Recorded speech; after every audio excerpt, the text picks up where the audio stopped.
നമസ്കാരം, P S സിയുടെ YouTube ചാനലിലേക്ക് ഏവർക്കും സ്വാഗതം. സുഹൃത്തുക്കളെ, നമ്മുടെ കമ്പനി ബോർഡ് LGSന് വേണ്ടി ഒരു സൂപ്പർ എക്സ്പ്രസ് ക്ലാസ് നമ്മൾ ആരംഭിച്ചിട്ടുണ്ടായിരുന്നു.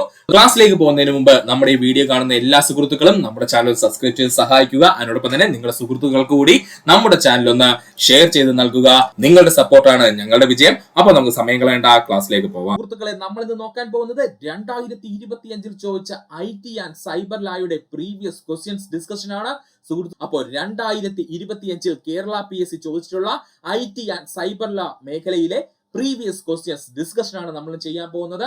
നമുക്ക് സമയം കളയേണ്ട ക്ലാസ്സിലേക്ക് പോകാം. ക്ലാസ്സിലേക്ക് കടക്കുന്നതിന് മുമ്പ് സുഹൃത്തുക്കളെ, ദയവ് ചെയ്ത് ഈ വീഡിയോ കാണുന്ന എല്ലാ സുഹൃത്തുക്കളും നമ്മുടെ ചാനൽ സബ്സ്ക്രൈബ് ചെയ്യുക. ഡാഷിന് ഉദാഹരണമാണ് ആന്റി വൈറസ് സോഫ്റ്റ്വെയർ. ഉത്തരം ഓപ്ഷൻ ബി. യൂട്ടിലിറ്റി സോഫ്റ്റ്വെയറുകൾക്ക് ഉദാഹരണമാണ് ആന്റി വൈറസ് സോഫ്റ്റ്വെയർ എന്ന് പറയുന്നത്. അപ്പോൾ ഈ ഒരു ആന്റി വൈറസ് സോഫ്റ്റ്വെയർ എന്ന് പറയുന്നത് യൂട്ടിലിറ്റി സോഫ്റ്റ്വെയർ ആണ്. എന്താ സുഹൃത്തുക്കളെ യൂട്ടിലിറ്റി സോഫ്റ്റ്വെയറുകൾ എന്ന് പറഞ്ഞു കഴിഞ്ഞാൽ കമ്പ്യൂട്ടർ സിസ്റ്റത്തിന്റെ പ്രവർത്തനക്ഷമത മെച്ചപ്പെടുത്തുന്നതിനും അതിന്റെ പരിപാലനത്തിനും കാര്യക്ഷമത വർദ്ധിപ്പിക്കുന്നതിനും സഹായിക്കുന്ന പ്രോഗ്രാമുകൾ അറിയപ്പെടുന്ന പേരാണ് യൂട്ടിലിറ്റി സോഫ്റ്റ്വെയറുകൾ എന്ന്. എന്താ യൂട്ടിലിറ്റി സോഫ്റ്റ്വെയറുകൾ എന്ന് ചോദിച്ചാൽ, ഒരു കമ്പ്യൂട്ടർ സിസ്റ്റത്തിന്റെ പ്രവർത്തനക്ഷമത മെച്ചപ്പെടുത്തണം, അല്ലെന്നുണ്ടെങ്കിൽ അതിന്റെ പരിപാലനം നടത്തണം, അല്ലെന്നുണ്ടെങ്കിൽ കാര്യക്ഷമത വർദ്ധിപ്പിക്കണം. ഇതിൽ ഏതെങ്കിലും ഒരെണ്ണം ചെയ്യുന്ന സോഫ്റ്റ്വെയറിനെ നമുക്ക് എന്തെന്ന് വിളിക്കാം, അല്ലെങ്കിൽ പ്രോഗ്രാമിനെ നമുക്ക് എന്തെന്ന് വിളിക്കാം? യൂട്ടിലിറ്റി സോഫ്റ്റ്വെയറുകൾ എന്ന് വിളിക്കാം. ഇതിൽ ഏറ്റവും ഇമ്പോർട്ടന്റ് ആയിട്ട് നമ്മൾ പഠിക്കാനുള്ളത് പ്രധാനപ്പെട്ട യൂട്ടിലിറ്റി സോഫ്റ്റ്വെയറുകളുടെ ഉദാഹരണമാണ്. CPU ഉള്ള സുഹൃത്തുക്കൾ ഓർത്ത് പഠിച്ചോളണം. +2 ലെവൽ ടെക്സ്റ്റ് ബുക്കിനകത്ത് കിടക്കുന്നതാണ് യൂട്ടിലിറ്റി സോഫ്റ്റ്വെയർക്ക് ഉദാഹരണം. അതുകൊണ്ട് അത് ഓർത്ത് പഠിക്കേണ്ടതാണ്. യൂട്ടിലിറ്റി സോഫ്റ്റ്വെയർക്ക് ഉദാഹരണം നമുക്ക് നോക്കാം. ആന്റി വൈറസ് സോഫ്റ്റ്വെയറുകൾ ഏറ്റവും കൂടുതൽ PSC പ്രീവിയസ് ആയി ചോദിച്ചിട്ടുള്ളത് ആന്റി വൈറസ് സോഫ്റ്റ്വെയർ. ഏത് തരം സോഫ്റ്റ്വെയർ ഉദാഹരണം എന്ന് ചോദിച്ചാൽ യൂട്ടിലിറ്റി സോഫ്റ്റ്വെയർ ഉദാഹരണമാണ് ഡിസ്ക് ക്ലീനർ ടൂളുകൾ, സിസ്റ്റം ഒപ്റ്റിമൈസറുകൾ, ബാക്കപ്പ് ആൻഡ് റിക്കവറി ടൂളുകൾ, ഫയൽ കംപ്രഷൻ ടൂളുകൾ, അൺഇൻസ്റ്റാളറുകൾ, ഡിസ്ക് ഡീഫ്രാഗ്മെന്റുകൾ, ഫയൽ മാനേജർമാർ, ഈ സിസ്റ്റം മോണിറ്ററിംഗ് ടൂളുകൾ. ഇത്രയും യൂട്ടിലിറ്റി സോഫ്റ്റ്വെയറുകളുടെ ഉദാഹരണമാണ്. ശ്രദ്ധിച്ചോളണേ. ആന്റിവൈറസ് സോഫ്റ്റ്വെയർ, ഡിസ്ക് ക്ലീനപ്പ് ടൂളുകൾ, സിസ്റ്റം ഓപ്റ്റിമൈസറുകൾ, ബാക്കപ്പ് ആൻഡ് റിക്കവറി ടൂളുകൾ, ഫയൽ കംപ്രഷൻ ടൂളുകൾ, അൺഇൻസ്റ്റാളറുകൾ, ഡിസ്ക് ഡീഫ്രാഗ്മെന്ററുകൾ, ഫയൽ മാനേജർമാർ, സിസ്റ്റം മോണിറ്ററിംഗ് ടൂളുകൾ. ഇവയെല്ലാം എന്തിനു ഉദാഹരണമാണ്? യൂട്ടിലിറ്റി സോഫ്റ്റ്വെയറുകൾക്ക് ഉദാഹരണമാണ്. രണ്ടാമത്തെ ചോദ്യം, HDMI പൂർണ്ണ രൂപം എന്താണ്? ശരിയായ ഉത്തരം എന്തായിരുന്നു? Option C. High definition multimedia interface എന്നാണ് HDMI അറിയപ്പെടുന്നത്. HDMI പൂർണ്ണ രൂപം എന്താണ്? ഹൈ ഡെഫിനിഷൻ മൾട്ടിമീഡിയ ഇന്റർഫേസ് എന്നാണ് HDMI പൂർണ്ണ രൂപം. ഇനി PSC പ്രീവിയസ് ആയി ചോദിച്ചിട്ടുള്ള പ്രധാനപ്പെട്ട പൂർണ്ണ രൂപങ്ങളാണ് നമ്മൾ നോക്കാൻ പോകുന്നത്. പ്രത്യേകിച്ച് കമ്പ്യൂട്ടറുമായി ബന്ധപ്പെട്ടിട്ട് ശ്രദ്ധിക്കുക. PSC പ്രീവിയസ് ആയി ചോദിച്ച പോയിന്റ്സ് മാത്രമേ നമ്മൾ ഇൻക്ലൂഡ് ചെയ്തിട്ടുള്ളൂ. നോക്കാം നമുക്ക്. CPU അഥവാ സെൻട്രൽ പ്രോസസിംഗ് യൂണിറ്റ് എന്നറിയപ്പെടുന്നു. CPU എന്ന് പറഞ്ഞാൽ എന്താണ്? സെൻട്രൽ പ്രോസസിംഗ് യൂണിറ്റ് എന്നാണ്. RAM എന്ന് പറഞ്ഞാൽ റാൻഡം ആക്സസ് മെമ്മറി എന്നാണ്. RAM എന്ന് പറഞ്ഞു കഴിഞ്ഞാൽ റാൻഡം ആക്സസ് മെമ്മറി എന്നാണ്. ROM എന്ന് പറഞ്ഞാൽ റീഡ് ഓൺലി മെമ്മറി എന്നാണ്. ROM എന്ന് പറഞ്ഞു കഴിഞ്ഞാൽ റീഡ് ഓൺലി മെമ്മറി എന്നാണ്. HDD എന്ന് പറഞ്ഞാൽ ഹാർഡ് ഡിസ്ക് ഡ്രൈവ് എന്നാണ്. നമ്മൾ ഒരുപാട് കേട്ട് കാണും. HDD എന്ന് പറഞ്ഞാൽ ഹാർഡ് ഡിസ്ക് ഡ്രൈവ് എന്നാണ്. SSD എന്ന് പറഞ്ഞാൽ സോളിഡ് സ്റ്റേറ്റ് ഡ്രൈവ് എന്നാണ്. SSD എന്ന് പറഞ്ഞാൽ സോളിഡ് സ്റ്റേറ്റ് ഡ്രൈവ് എന്നാണ്.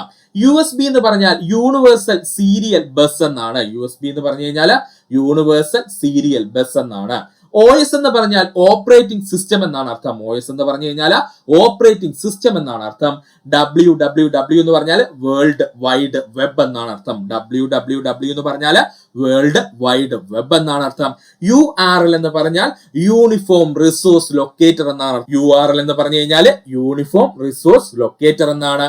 HTTP എന്ന് പറഞ്ഞു കഴിഞ്ഞാൽ ഹൈപ്പർ ടെക്സ്റ്റ് ട്രാൻസ്ഫർ പ്രോട്ടോകോൾ എന്നാണ്. HTTP എന്ന് പറഞ്ഞാൽ ഹൈപ്പർ ടെക്സ്റ്റ് ട്രാൻസ്ഫർ പ്രോട്ടോകോൾ എന്നാണ്. HTTPS ആണെങ്കിലോ അത് hyper text transfer protocol secure ആണ്. HTTPS എന്നാണ് ചോദിച്ചിരിക്കുന്നതെങ്കിൽ അത് hyper text transfer protocol secure ആണ്. IP internet protocol. IP എന്ന് പറഞ്ഞാൽ ഇന്റർനെറ്റ് പ്രോട്ടോകോൾ ആണ്. വൈഫൈ എന്ന് വെച്ചാൽ വയർലെസ് ഫിഡിലിറ്റി ആണ്. വൈഫൈ എന്ന് പറഞ്ഞാൽ വയർലെസ് ഫിഡിലിറ്റി എന്നാണ്. PDF എന്ന് പറഞ്ഞാൽ പോർട്ടബിൾ ഡോക്യുമെന്റ് ഫോർമാറ്റ് എന്നാണ്. PDF എന്ന് പറഞ്ഞു കഴിഞ്ഞാൽ പോർട്ടബിൾ ഡോക്യുമെന്റ് ഫോർമാറ്റ് എന്നാണ്. GUI എന്ന് പറഞ്ഞാൽ ഗ്രാഫിക്കൽ യൂസർ ഇന്റർഫേസ് എന്നാണ്. GUI എന്ന് പറഞ്ഞാൽ ഗ്രാഫിക്കൽ യൂസർ ഇന്റർഫേസ് എന്നാണ്. VPN എന്ന് പറഞ്ഞു കഴിഞ്ഞാൽ വെർച്വൽ പ്രൈവറ്റ് നെറ്റ്വർക്ക് എന്നാണ്. VPN എന്ന് പറഞ്ഞാൽ എന്താണ്? വെർച്വൽ പ്രൈവറ്റ് നെറ്റ്വർക്ക് എന്നാണ്. HTML എന്ന് പറഞ്ഞാൽ ഹൈപ്പർ ടെക്സ്റ്റ് മാർക്കപ്പ് ലാംഗ്വേജ് എന്നാണ്. HTML എന്ന് പറഞ്ഞാൽ ഹൈപ്പർ ടെക്സ്റ്റ് മാർക്കപ്പ് ലാംഗ്വേജ് എന്നാണ്. ജിംബിൽ ഒരു ആനിമേഷൻ സേവ് ചെയ്യാൻ അതിനെ ഡാഷ് ഫോർമാറ്റിൽ സേവ് ചെയ്യണം. ഓപ്ഷൻ എ GIF അല്ലെങ്കിൽ GIF ഫോർമാറ്റിൽ സേവ് ചെയ്യണം. ജിംബിൽ ഒരു ആനിമേഷൻ സേവ് ചെയ്യാൻ അതിനെ ഡാഷ് ഫോർമാറ്റിൽ സേവ് ചെയ്യണം. ഒന്നുകിൽ നമുക്ക് പറയാം GIF എന്ന് പറയാം, അല്ലെങ്കിൽ അവ മറ്റൊരു പേരിൽ അറിയപ്പെടുന്നത് GIF ഫോർമാറ്റ് എന്നാണ്. ഇനി നമുക്ക് പ്രധാനപ്പെട്ട കുറച്ച് ഫോർമാറ്റ്സ് നോക്കാം. XCF എന്ന് വെച്ചാൽ ജിംബ് എക്സ്പെരിമെന്റൽ കമ്പ്യൂട്ടിംഗ് ഫെസിലിറ്റി എന്നാണ് അർത്ഥം. XCF എന്ന് പറഞ്ഞാൽ ജിംബ് എക്സ്പെരിമെന്റൽ കമ്പ്യൂട്ടിംഗ് ഫെസിലിറ്റി എന്നാണ് അർത്ഥം. ഈ XCFന്റെ പ്രത്യേകത എന്താ? ജിംബിന്റെ സ്വന്തം അല്ലെങ്കിൽ നേറ്റീവ് ആയിട്ടുള്ള ഫയൽ ഫോർമാറ്റ് എന്ന് ചോദിച്ചാൽ അത് XCF ആണ്. ജിംബിന്റെ സ്വന്തമായിട്ടുള്ള അല്ലെങ്കിൽ നേറ്റീവ് ആയിട്ടുള്ള ഫയൽ ഫോർമാറ്റ് എന്ന് ചോദിച്ചാൽ അത് ഏതാണ്? XCF ആണ്. ശ്രദ്ധിച്ചോളണം. XCF എന്ന് പറഞ്ഞു കഴിഞ്ഞാൽ എന്താണ്? ജിംബ് എക്സ്പെരിമെന്റൽ കമ്പ്യൂട്ടിംഗ് ഫെസിലിറ്റി എന്നാണ് അർത്ഥം. അടുത്തതാണ് നമുക്ക് എല്ലാവർക്കും അറിയാവുന്ന JPEG അല്ലെങ്കിൽ JPEG എന്ന് പറയുന്നത് ജോയിന്റ് ഫോട്ടോഗ്രാഫിക് എക്സ്പേർട്ട് ഗ്രൂപ്പ് എന്നാണ് അർത്ഥം കേട്ടോ. JPEG അല്ലെങ്കിൽ JPEGന്റെ അർത്ഥം എന്താണ്? ജോയിന്റ് ഫോട്ടോഗ്രാഫിക് എക്സ്പേർട്ട് ഗ്രൂപ്പ് എന്നാണ്. ഫോട്ടോകൾ സാധാരണയായി ഉപയോഗിക്കുന്ന ഫോർമാറ്റ് എന്ന് ചോദിച്ചാൽ അത് JPEG അല്ലെങ്കിൽ JPEG ആണ്. ഓർത്തോളണം. ഫോട്ടോകൾക്ക് സാധാരണയായിട്ട് നമ്മൾ ഉപയോഗിക്കുന്ന എക്സ്റ്റൻഷൻ ഫോർമാറ്റ് എന്ന് ചോദിച്ചു കഴിഞ്ഞാൽ അത് JPEG അല്ലെങ്കിൽ JPEG ആണ്. അടുത്തതാണ് PNG എന്ന് പറഞ്ഞു കഴിഞ്ഞാൽ പോർട്ടബിൾ നെറ്റ്വർക്ക് ഗ്രാഫിക്സ് എന്നാണ്. PNGയുടെ ഫുൾ ഫോം എന്താണ്? പോർട്ടബിൾ നെറ്റ്വർക്ക് ഗ്രാഫിക്സ് എന്നാണ്. ലോസ്ലെസ് കംപ്രഷൻ ഉപയോഗിക്കുന്ന ഒരു ഫോർമാറ്റ് ആണിത്. അതുകൊണ്ട് ചിത്രത്തിന്റെ ഗുണനിലവാരം നഷ്ടപ്പെടുന്നില്ല. ഇമ്പോർട്ടന്റ് ആണ്. ചിത്രത്തിന്റെ ഗുണനിലവാരം നഷ്ടപ്പെടാതെ തന്നെ നമുക്കൊരു ഫോട്ടോ കംപ്രസ് ചെയ്ത് ലഭിക്കാൻ വേണ്ടി നമ്മൾ ഉപയോഗിക്കുന്ന ഫോർമാറ്റ് ആണ് PNG ഫോർമാറ്റ് അഥവാ പോർട്ടബിൾ നെറ്റ്വർക്ക് ഗ്രാഫിക്സ് എന്ന് പറയും. ഓർത്തോളണം. PNG എന്ന് പറഞ്ഞാൽ പോർട്ടബിൾ നെറ്റ്വർക്ക് ഗ്രാഫിക്സ് എന്നാണ്. ഇത് എന്തിനാ ഉപയോഗിക്കുന്നത്? ചിത്രങ്ങൾ ഗുണനിലവാരം നഷ്ടപ്പെടാതെ കംപ്രസ് ചെയ്യുന്നതിന് വേണ്ടി നമ്മൾ ഉപയോഗിക്കുന്ന ഒരു ഫോർമാറ്റ് ആണ് PNG ഫോർമാറ്റ്. അടുത്തതാണ് GIF അല്ലെങ്കിൽ നമ്മൾ പറയും GIF ഫോർമാറ്റ് എന്നുള്ളത്. GIF ഫോർമാറ്റ് എന്താണ്? ഗ്രാഫിക് ഇന്റർചേഞ്ച് ഫോർമാറ്റിനെയാണ് നമ്മൾ GIF ഫോർമാറ്റ് എന്ന് പറയുന്നത്. അപ്പൊ GIF എന്ന് പറഞ്ഞു കഴിഞ്ഞാൽ ഗ്രാഫിക് ഇന്റർചേഞ്ച് ഫോർമാറ്റ് എന്നാണ്. ഇതിന്റെ പ്രത്യേകത എന്താണ്? ചെറിയ ആനിമേഷനുകൾക്ക് സാധാരണയായി ഉപയോഗിക്കുന്ന ഫോർമാറ്റ് ആണ് GIF ഫോർമാറ്റ്. ചെറിയ ആനിമേഷനുകൾക്കായി സാധാരണയായി ഉപയോഗിക്കുന്ന ഫോർമാറ്റ് ആണ് ഏതാ? GIF ഫോർമാറ്റ് എന്നറിയപ്പെടുന്നത്. അടുത്തതാണ് TIFF ഫോർമാറ്റ് അല്ലെങ്കിൽ TIFF, tagged image file format. TIFF ഫോർമാറ്റിന്റെ പൂർണ്ണരൂപം എന്താണ്? ടാഗ്ഡ് ഇമേജ് ഫയൽ ഫോർമാറ്റ് എന്നാണ്. ഇതിന്റെ പ്രത്യേകത എന്താ? ഉയർന്ന നിലവാരമുള്ള ചിത്രങ്ങൾക്കായി ഉപയോഗിക്കുന്ന ഫോർമാറ്റ് എന്ന് ചോദിച്ചാൽ അത് TIFF ഫോർമാറ്റ് ആണ്. ഉയർന്ന നിലവാരമുള്ള ചിത്രങ്ങൾക്കായി ഉപയോഗിക്കുന്ന ഫോർമാറ്റ് ഏതാണ്? TIFF ഫോർമാറ്റ് അഥവാ ടാഗ്ഡ് ഇമേജ് ഫയൽ ഫോർമാറ്റ് ആണ്. അടുത്തതാണ് WebP. ഗൂഗിൾ വികസിപ്പിച്ചെടുത്ത ഒരു ആധുനിക ഇമേജിംഗ് ഫോർമാറ്റ് ആണ് WebP എന്നറിയപ്പെടുന്നത്. അതുകൊണ്ട് തന്നെ ഇത് ഇമ്പോർട്ടന്റ് ആണ്. WebP എന്ന് പറഞ്ഞു കഴിഞ്ഞാൽ എന്താണ്? ഗൂഗിൾ വികസിപ്പിച്ചെടുത്ത ഒരു ആധുനിക ഇമേജ് ഫോർമാറ്റ് ആണിത്. ഓർക്കുക. PSD Photoshop document. PSD എന്ന് വെച്ചാൽ എന്താണ്? Photoshop document. അഡോൾബ് ഫോട്ടോഷോപ്പിന്റെ നേറ്റീവ് ഫയൽ ഫോർമാറ്റ് അറിയപ്പെടുന്ന പേരാണ് PSD എന്നുള്ളത്. അഡോൾബ് ഫോട്ടോഷോപ്പിന്റെ സ്വന്തം നേറ്റീവ് ആയിട്ടുള്ള ഫോർമാറ്റ് എന്ന് ചോദിച്ചാൽ അത് PSD ആണ്. ഓർക്കുക. താഴെ പറയുന്നവയിൽ വെബ് ബ്രൗസർ അല്ലാത്തത് ഏതാണ്? നമുക്ക് എല്ലാവർക്കും അറിയാം. ഓപ്ഷൻ സി ഗൂഗിൾ ആണ്. താഴെ പറയുന്നവയിൽ വെബ് ബ്രൗസർ അല്ലാത്തത് എന്ന് ചോദിച്ചാൽ അത് ഗൂഗിൾ ആണ്. വെബ് ബ്രൗസറുകൾക്ക് ഉദാഹരണം ചോദിച്ചു കഴിഞ്ഞാൽ ഗൂഗിൾ ക്രോം എന്ന് പറയുന്നത് വെബ് ബ്രൗസർ ആണ്. പക്ഷെ ഗൂഗിൾ എന്ന് മാത്രം തന്നിരുന്നാൽ അത് സെർച്ച് എഞ്ചിൻ ആണ്, അല്ലാതെ അത് വെബ് ബ്രൗസർ അല്ല. പലരും തെറ്റിക്കുന്ന പോയിന്റ് ആണ്. ഗൂഗിൾ ക്രോം എന്ന് പറഞ്ഞു കഴിഞ്ഞാൽ ഗൂഗിളിന്റെ വെബ് ബ്രൗസർ അറിയപ്പെടുന്ന പേരാണ് ഗൂഗിൾ ക്രോം എന്ന്. എന്നാൽ വെറുതെ ഗൂഗിൾ എന്ന് തന്നിരുന്നാൽ അതിന്റെ അർത്ഥം ഗൂഗിൾ ഒരു സെർച്ച് എഞ്ചിൻ എന്നുള്ള രീതിയിലാണ് തന്നിരിക്കുന്നത്. Mozilla Firefox, Microsoft Edge, Safari, Opera, Brave, Vivaldi. ഓർത്തോളണം, പ്രധാനപ്പെട്ട വെബ് ബ്രൗസിംഗ് സോഫ്റ്റ്വെയർക്ക് ഉദാഹരണം ചോദിച്ചു കഴിഞ്ഞാൽ Google Chrome, Mozilla Firefox, Microsoft Edge, Safari, Opera, Brave, Vivaldi. ബ്രൈവും വിവാൾഡിയും ഓർത്തു വെച്ചോളണം കേട്ടോ. ബ്രൈവും വിവാൾഡിയും കൂടെ ഓർക്കുക. സ്മാർട്ട് ഹോം ഉപകരണങ്ങളെ ബന്ധിപ്പിക്കാനും നിയന്ത്രിക്കാനും മൊബൈൽ ഉപകരണങ്ങളെ പ്രാപ്തമാക്കുന്ന സാങ്കേതിക വിദ്യ അറിയപ്പെടുന്ന പേരെന്താണ്? ഇന്റർനെറ്റ് ഓഫ് തിങ്സ് എന്നാണ്. സ്മാർട്ട് ഹോം ഉപകരണങ്ങളെ ബന്ധിപ്പിക്കാനും നിയന്ത്രിക്കാനും മൊബൈൽ ഉപകരണങ്ങളെ പ്രാപ്തമാക്കുന്ന സാങ്കേതിക വിദ്യ അറിയപ്പെടുന്ന പേര് ഇന്റർനെറ്റ് ഓഫ് തിങ്സ് എന്നാണ്. എന്താണ് ഇന്റർനെറ്റ് ഓഫ് തിങ്സ് അഥവാ IoT എന്ന് പറഞ്ഞു കഴിഞ്ഞാൽ നമ്മൾ സാധാരണയായി ഉപയോഗിക്കുന്ന വസ്തുക്കളെ ഇന്റർനെറ്റുമായി ബന്ധിപ്പിച്ച് അവയെ സ്മാർട്ട് ആക്കുന്നതിനെ നമ്മൾ IoT അഥവാ ഇന്റർനെറ്റ് ഓഫ് തിങ്സ് എന്ന് പറയുന്നു.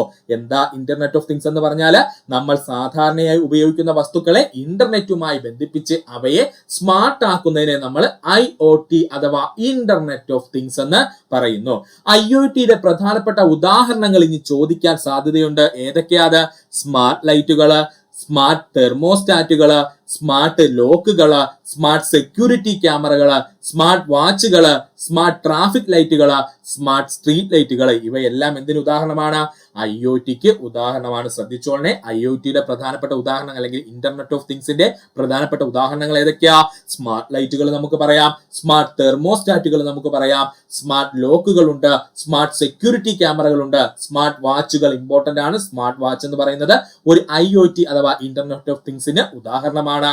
സ്മാർട്ട് ട്രാഫിക് ലൈറ്റുകൾ ഉണ്ട്, സ്മാർട്ട് സ്ട്രീറ്റ് ലൈറ്റുകൾ, ഇവയെല്ലാം IoT അഥവാ ഇന്റർനെറ്റ് ഓഫ് തിങ്സിന് ഉദാഹരണമാണ്. CPUവിനോട് ഏറ്റവും അടുത്ത് സ്ഥിതി ചെയ്യുന്നതും ഏറ്റവും വേഗതയേറിയതുമായ മെമ്മറി ഘടകം ഏതാണ്? Option A cache മെമ്മറിയാണ്.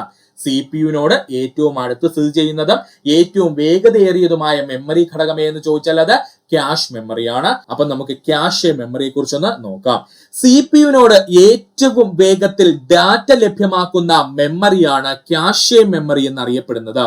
CPUവിന് ഏറ്റവും വേഗത്തിൽ ഡാറ്റ ലഭ്യമാക്കുന്ന മെമ്മറി അറിയപ്പെടുന്ന പേരാണ് ക്യാഷ് മെമ്മറി എന്ന്. സെൻട്രൽ പ്രോസസിംഗ് യൂണിറ്റ് അതായത് CPUവിനും അതുപോലെ മെമ്മറി അഥവാ റാമിനും ഇടയിൽ ഒരു ബഫറായി പ്രവർത്തിക്കുന്ന മെമ്മറിയാന്ന് ചോദിച്ചു കഴിഞ്ഞാൽ അത് ക്യാഷ് മെമ്മറിയാണ്. ഓർക്കുക, CPU അഥവാ സെൻട്രൽ പ്രോസസിംഗ് യൂണിറ്റിനും പ്രധാന മെമ്മറി ആയിട്ടുള്ള റാൻഡം ആക്സസ് മെമ്മറി അഥവാ റാമിനും ഇടയിൽ ഒരു ബഫറായി പ്രവർത്തിക്കുന്ന മെമ്മറി ആയിരുന്നു ചോദിച്ചു കഴിഞ്ഞാൽ അത് ക്യാഷ് മെമ്മറിയാണ്.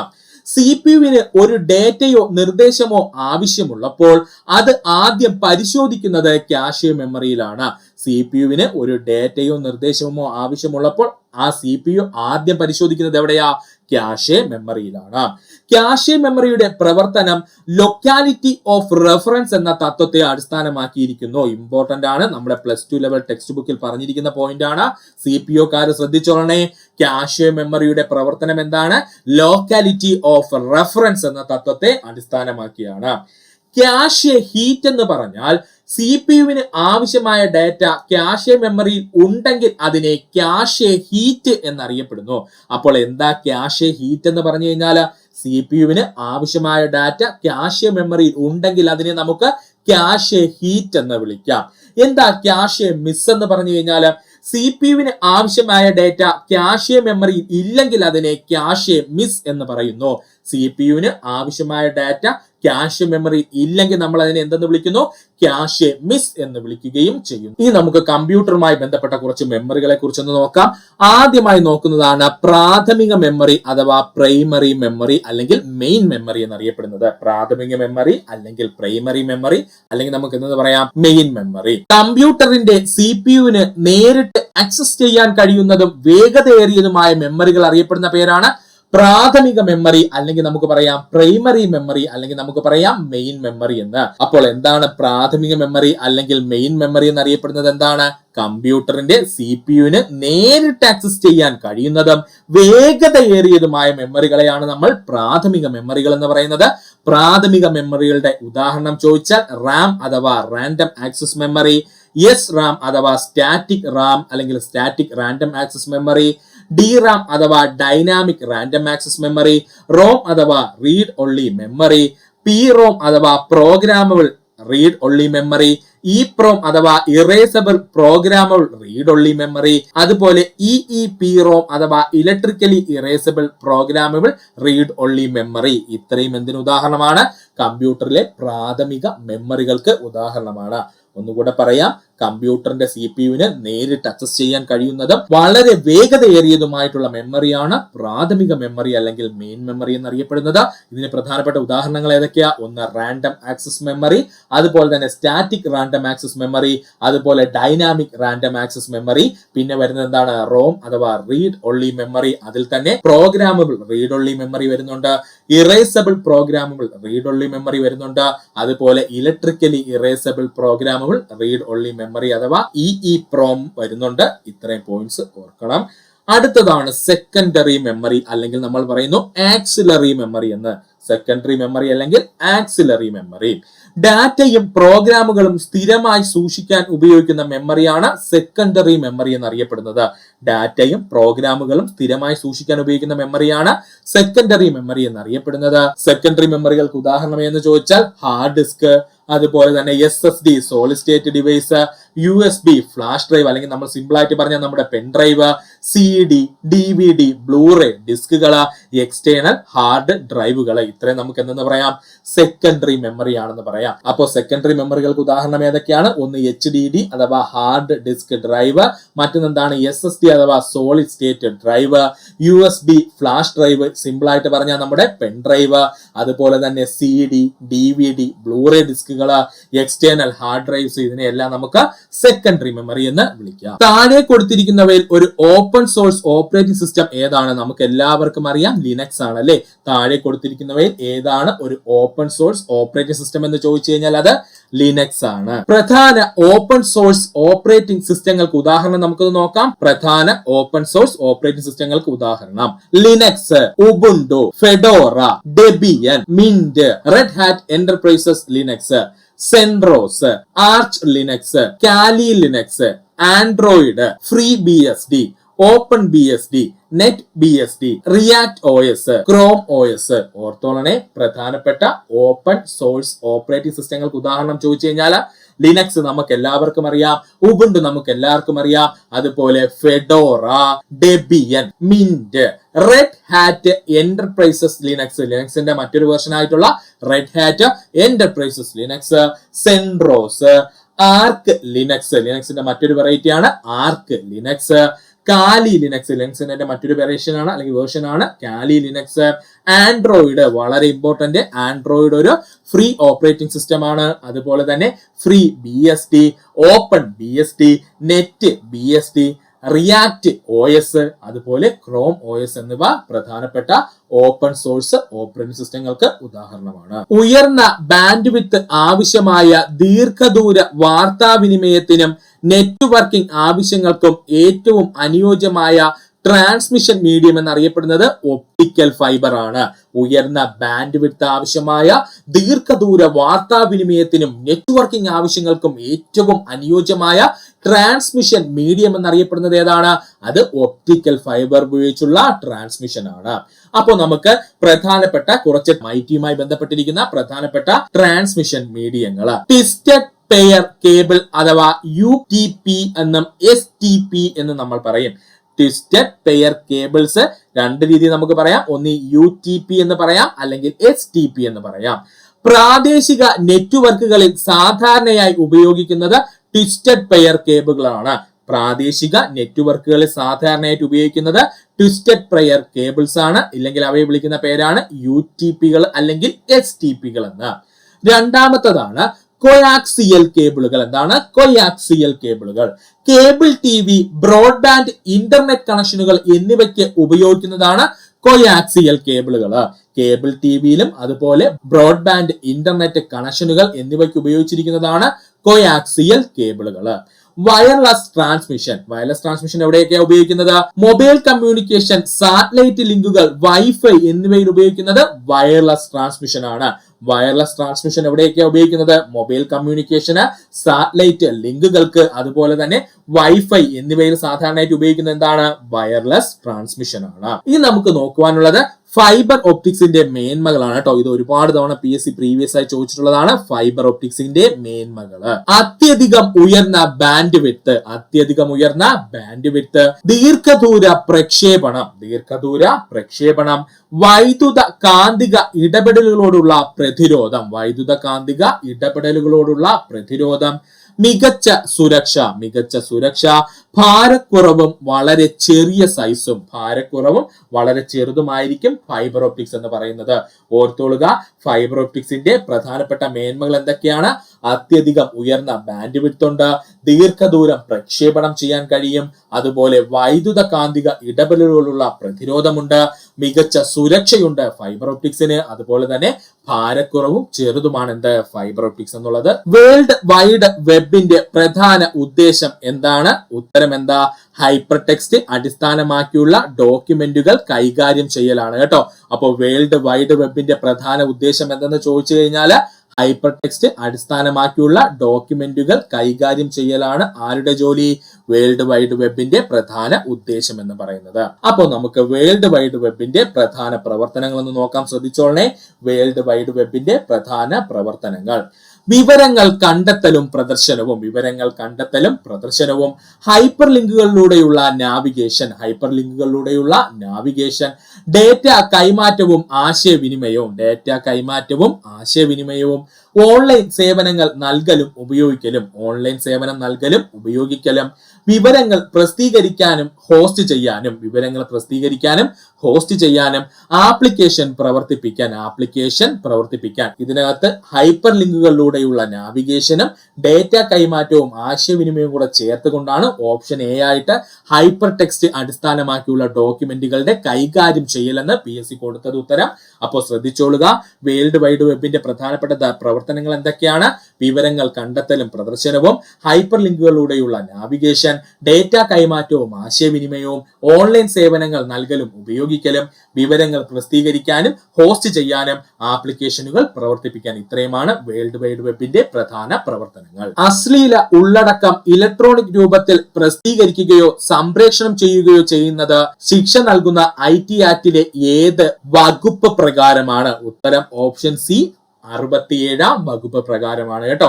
അശ്ലീല ഉള്ളടക്കം ഇലക്ട്രോണിക് രൂപത്തിൽ പ്രസിദ്ധീകരിക്കുകയോ സംപ്രേഷണം ചെയ്യുകയോ ചെയ്യുന്നതിന് ശിക്ഷ നൽകുന്നത് IT ആക്ടിലെ ഏത് വകുപ്പ് പ്രകാരമാണ്? വകുപ്പ് 67 പ്രകാരമാണ്. അപ്പോൾ നമുക്ക് IT ആക്ടിലെ പ്രധാന വകുപ്പുകൾ പഠിക്കാം. വളരെ ഇമ്പോർട്ടന്റ് ആണ്. CPO ഉള്ള സുഹൃത്തുക്കള് ഇത് നോക്കിയിട്ട് പോകണം. 1 മാർക്കിന് ഈ ഭാഗത്തുനിന്ന് ഒരു ചോദ്യം വരും. IT ആക്ടിലെ പ്രധാന വകുപ്പുകൾ. വകുപ്പ് 4 ഇലക്ട്രോണിക് രേഖകൾക്ക് നിയമപരമായ അംഗീകാരം നൽകുന്ന വകുപ്പാണ് വകുപ്പ് 4. ഇലക്ട്രോണിക് രേഖകൾക്ക് നിയമപരമായ അംഗീകാരം നൽകുന്ന വകുപ്പാണ് വകുപ്പ് 4. വകുപ്പ് 5 ഇലക്ട്രോണിക് ഒപ്പുകൾക്ക് നിയമപരമായ അംഗീകാരം നൽകുന്നു. വകുപ്പ് 5 ഇലക്ട്രോണിക് ഒപ്പുകൾക്ക് നിയമപരമായ അംഗീകാരം നൽകുന്നു. വകുപ്പ് 6 സർക്കാർ സ്ഥാപനങ്ങളിൽ ഇലക്ട്രോണിക് രേഖകളുടെയും ഒപ്പുകളുടെയും ഉപയോഗം. വകുപ്പ് 6 സർക്കാർ സ്ഥാപനങ്ങളിൽ ഇലക്ട്രോണിക് രേഖകളുടെയും ഒപ്പുകളുടെയും ഉപയോഗം. വകുപ്പ് 43 കമ്പ്യൂട്ടർ സിസ്റ്റങ്ങൾക്ക് കേടുപാടുകൾ വരുത്തുന്നതിനുള്ള പിഴ. വകുപ്പ് 43 കമ്പ്യൂട്ടർ സിസ്റ്റങ്ങൾക്ക് കേടുപാടുകൾ വരുത്തുന്നതിനുള്ള പിഴ. വകുപ്പ് 43A പറയുന്നത് സെൻസിറ്റീവ് വ്യക്തിഗത ഡേറ്റ ചോർച്ച ചെയ്യുന്നതുമായി ബന്ധപ്പെട്ടിരിക്കുന്നു. വകുപ്പ് 43A സെൻസിറ്റീവ് വ്യക്തിഗത ഡേറ്റ ചോർച്ചകളുമായി ബന്ധപ്പെട്ടിരിക്കുന്നു. വകുപ്പ് 65 കമ്പ്യൂട്ടർ സോഴ്സ് ഡോക്യുമെന്റുകൾ ടാമ്പർ ചെയ്യുന്നതുമായി ബന്ധപ്പെട്ടിരിക്കുന്നു. വകുപ്പ് 65 കമ്പ്യൂട്ടർ സോഴ്സ് ഡോക്യുമെന്റുകൾ ടാമ്പർ ചെയ്യുന്നതുമായിട്ട് ബന്ധപ്പെട്ടിരിക്കുന്നു. വകുപ്പ് 66 കമ്പ്യൂട്ടർ ഹാക്കിങ്ങിനെ കുറിച്ച് പറയുന്നു. വകുപ്പ് 66 കമ്പ്യൂട്ടർ ഹാക്കിങ്ങിനെ കുറിച്ച് പറയുന്നു. വകുപ്പ് 66C വ്യക്തിഗത വിവരങ്ങൾ മോഷ്ടിക്കലുമായി ബന്ധപ്പെട്ടിരിക്കുന്നു. വകുപ്പ് 66 കമ്പ്യൂട്ടർ അല്ലെങ്കിൽ മറ്റ് ഇലക്ട്രോണിക്സ് ഉപകരണങ്ങൾ ഉപയോഗിച്ച് വ്യക്തിഗത വിവരങ്ങൾ മോഷ്ടിക്കലുമായി ബന്ധപ്പെട്ടിരിക്കുന്നു. വകുപ്പ് 66D വഞ്ചനാപരമായ വേഷം മാറൽ കുറ്റകരമാണെന്ന് പറയുന്നു. 66D വഞ്ചനാപരമായ വേഷം മാറൽ കുറ്റകരമാണെന്ന് പറയുന്നു. അതായത് ഓൺലൈനിലൂടെ വേറൊരാളാണെന്ന് പറഞ്ഞ് ചീറ്റ് ചെയ്യുന്ന പരിപാടി കേട്ടോ. വകുപ്പ് 66E എന്താ പറഞ്ഞിരിക്കുന്നത്? സ്വകാര്യത ലംഘിച്ച് ചിത്രങ്ങൾ പ്രസിദ്ധീകരിക്കുന്നത്. വകുപ്പ് 66E എന്താ പറയുന്നത്? സ്വകാര്യത ലംഘിച്ച് ചിത്രങ്ങൾ പ്രസിദ്ധീകരിക്കുന്നതിനെ കുറിച്ച് പറഞ്ഞിരിക്കുന്നു. വകുപ്പ് 66F സൈബർ ടെററിസം അഥവാ സൈബർ ഭീകരവാദം. വകുപ്പ് 66F സൈബർ ടെററിസം അഥവാ സൈബർ ഭീകരവാദം. ഇതാണ് PSC ഏറ്റവും കൂടുതൽ പ്രീവിയസ് ആയി ചോദിച്ച വകുപ്പ്. അതുകൊണ്ട് ഇതിനൊന്ന് ഇമ്പോർട്ടൻസ് കൊടുക്കുക. വകുപ്പ് 67 അശ്ലീല വിവരങ്ങൾ പ്രസിദ്ധീകരിക്കുക. ഇതാണ് ഇപ്പൊ PSC ചോദിച്ചത്. വകുപ്പ് 67 അശ്ലീല വിവരങ്ങൾ പ്രസിദ്ധീകരിക്കുക. വകുപ്പ് 67A ആണെങ്കിൽ ലൈംഗിക വ്യക്തമാക്കുന്ന ചിത്രങ്ങൾ പ്രസിദ്ധീകരിക്കുക. സത്യത്തിൽ 67A ആണ് അവിടെ ഉത്തരമായി വരേണ്ടത്. കുഴപ്പമില്ല, പക്ഷെ PSC 67 കൊടുത്തിട്ടുണ്ട്. വകുപ്പ് 67 ക്ലോസ് A എന്താ പറഞ്ഞിരിക്കുന്നത്? ലൈംഗികത വ്യക്തമാക്കുന്ന ചിത്രങ്ങൾ പ്രസിദ്ധീകരിക്കുന്നത് കുറ്റകരമാണ്. വകുപ്പ് 67B കുട്ടികളുടെ ലൈംഗിക ചൂഷണം. വകുപ്പ് 67B എന്താ പറഞ്ഞിരിക്കുന്നത്? കുട്ടികളുടെ ലൈംഗിക ചൂഷണം. എങ്ങനെ? ഇന്റർനെറ്റ് ഉപയോഗിച്ചുള്ള കുട്ടികളുടെ ലൈംഗിക ചൂഷണത്തെ പറ്റിയാണ് എന്ത് പറഞ്ഞിരിക്കുന്നത്? 67B പറഞ്ഞിരിക്കുന്നത്. 69 വിവരങ്ങൾ തടസ്സപ്പെടുത്താനും നിരീക്ഷിക്കാനും ഡീക്രിപ്റ്റ് ചെയ്യുവാനുമുള്ള അധികാരത്തെ പറ്റി പറഞ്ഞിരിക്കുന്നു. വകുപ്പ് 69 വിവരങ്ങൾ തടസ്സപ്പെടുത്താനും നിരീക്ഷിക്കാനും ഡീക്രിപ്റ്റ് ചെയ്യാനുമുള്ള അധികാരത്തെ പറ്റി പറഞ്ഞിരിക്കുന്നു. വകുപ്പ് 69A എന്താ പറഞ്ഞിരിക്കുന്നത്? വെബ്സൈറ്റുകൾ ബ്ലോക്ക് ചെയ്യുവാനുള്ള ഗവൺമെന്റിന്റെ അധികാരത്തെ പറ്റി. വകുപ്പ് 69A എന്താ പറഞ്ഞിരിക്കുന്നത്? വെബ്സൈറ്റുകൾ ബ്ലോക്ക് ചെയ്യുവാനുള്ള ഗവൺമെന്റിന്റെ അധികാരത്തെ പറ്റിയിട്ടാണ് പറയുന്നത്. കോഡുകൾ വ്യത്യസ്തപ്പെടുത്തുന്നത് വരെ ഉള്ളടക്കം മാറാതെ നിൽക്കുന്ന വെബ് പേജുകളെ ഡാഷ് എന്ന് വിളിക്കുന്നു. ഉത്തരം എന്താണ്? സ്റ്റാറ്റിക് വെബ് പേജുകൾ. ഓർത്തോളണേ, കോഡുകൾ വ്യത്യാസപ്പെടുന്നത് വരെ ഉള്ളടക്കം മാറാതെ നിൽക്കുന്ന വെബ് പേജുകൾ എന്തെന്നാണ് അറിയപ്പെടുന്നത്? സ്റ്റാറ്റിക് വെബ് പേജുകൾ എന്നാണ് അറിയപ്പെടുന്നത്. എന്താ ഈ സ്റ്റാറ്റിക് വെബ് പേജുകൾ എന്ന് പറഞ്ഞാൽ? ഉപഭോക്താവ് പേജ് ലോഡ് ചെയ്യുമ്പോൾ വെബ് സെർവറിൽ സംഭരിച്ചിരിക്കുന്ന ഉള്ളടക്കം അതേപടി പ്രദർശിപ്പിക്കുന്നവയാണ് സ്റ്റാറ്റിക് വെബ് പേജുകൾ എന്ന് പറയുന്നത്. ശ്രദ്ധിച്ചോളണേ, എന്താ സ്റ്റാറ്റിക് വെബ് പേജുകൾ എന്ന് പറഞ്ഞാൽ? ഉപഭോക്താവ് പേജ് ലോഡ് ചെയ്യുമ്പോൾ വെബ് സെർവറിൽ സംഭരിച്ചിരിക്കുന്ന ഉള്ളടക്കം അതേപടി അങ്ങ് പ്രദർശിപ്പിക്കുന്നവയാണ് നമ്മൾ എന്ത് പറയുന്നത്? സ്റ്റാറ്റിക് വെബ് പേജുകൾ എന്ന് പറയുന്നത്. ഇവയുടെ കോഡിൽ മാറ്റങ്ങൾ വരുത്തിയാൽ മാത്രമേ ഉള്ളടക്കം മാറുള്ളൂ. ഇവയില് കോഡുകളിലെ മാറ്റം വരുത്തിയാൽ മാത്രമേ ഉള്ളടക്കം മാറുള്ളൂ. ഇനി നമുക്ക് നോക്കുവാനുള്ളത് സ്റ്റാറ്റിക് വെബ് പേജുകളുടെ പ്രധാന സവിശേഷതകളാണ്. സ്റ്റാറ്റിക് വെബ് പേജുകളുടെ സവിശേഷതകളാണ്: സ്ഥിരതയുള്ള ഉള്ളടക്കം. ഉള്ളടക്കത്തില് വ്യത്യാസം വരൂല. സ്ഥിരതയുള്ള ഉള്ളടക്കം. വളരെ വേഗതയോടുകൂടി അത് എന്ത് ചെയ്യും? മറ്റൊരു ഉപഭോക്താവിലേക്ക് എത്തുന്നു. വേഗതയോടുകൂടി ഉപഭോക്താവിലേക്ക് എത്തുന്നു. സിംപ്ലിസിറ്റി. സാധാരണയായി HTML, CSS, JavaScript ഫയലുകൾ ഉപയോഗിച്ച് നിർമ്മിക്കുന്നു. വളരെ സിമ്പിൾ ആണ് നിർമ്മിക്കാൻ. സാധാരണയായിട്ട് HTML, CSS, JavaScript ഫയലുകൾ ഉപയോഗിച്ച് നിർമ്മിക്കുന്നു. സെർവർ ഓവർഹെഡ് കുറവാണ്. സെർവർ ഓവർഹെഡ് എപ്പോഴും സ്റ്റാറ്റിക് പേജുകൾക്ക് കുറവായിരിക്കും.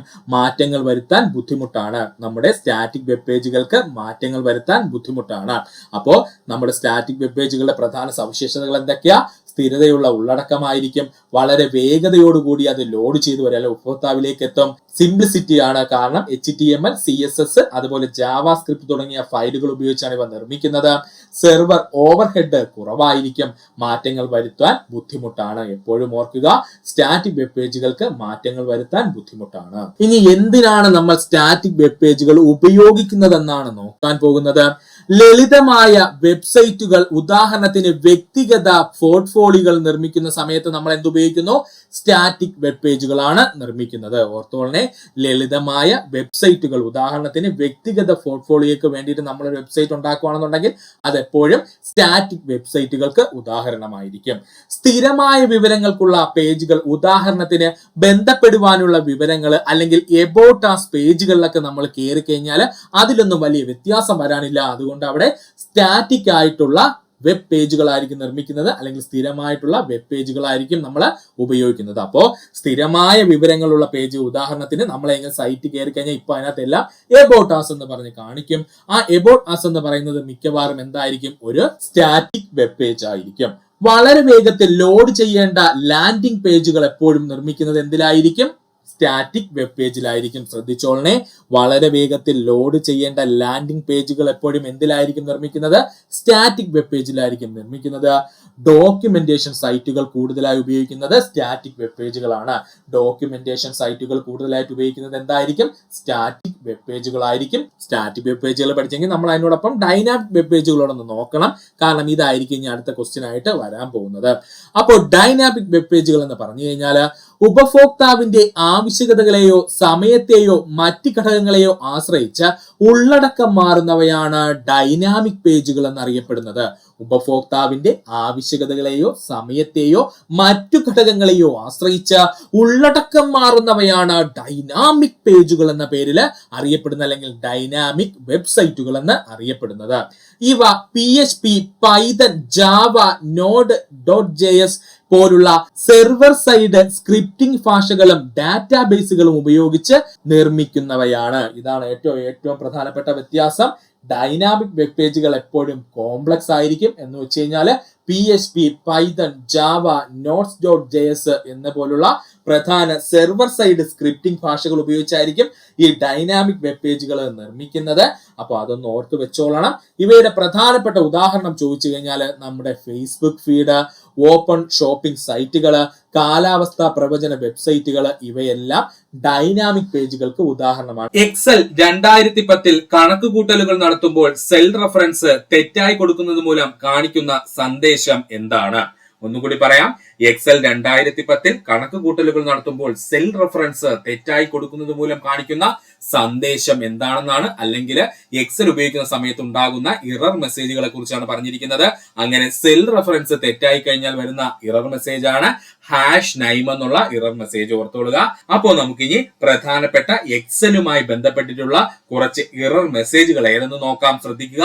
എക്സലുമായി ബന്ധപ്പെട്ടിട്ടുള്ള കുറച്ച് ഇറർ മെസ്സേജുകൾ. #റെഫറൻസ് ഇറർ എന്താണെന്ന് ചോദിച്ചു കഴിഞ്ഞാൽ, ഒരു ഫോർമുലയിൽ അസാധുവായ സെൽ റെഫറൻസ് ഉണ്ടെങ്കിൽ ഈ പിഴവ് സന്ദേശം വരുന്നു. അതായത് ഒരു ഫോർമുലയിൽ അസാധുവായ ഒരു സെൽ റെഫറൻസ് കൊടുത്തിട്ടുണ്ടെങ്കിൽ അപ്പൊ നമുക്ക് വരുന്നതാണ് എന്ത്? #റെഫറൻസ് എന്നുള്ള ഇറർ. ഓർക്കുക. #റെഫറൻസ് എന്നുള്ള ഇറർ എന്തിനാ വരുന്നത്? ഒരു ഫോർമുലയിൽ അസാധുവായ ഒരു സെൽ റെഫറൻസ് ഉണ്ടെങ്കിൽ പ്രധാനമായും കാണിക്കുന്ന ഇറർ ഏതാണ്? #റെഫറൻസ് എന്നുള്ള ഇറർ ആണ്.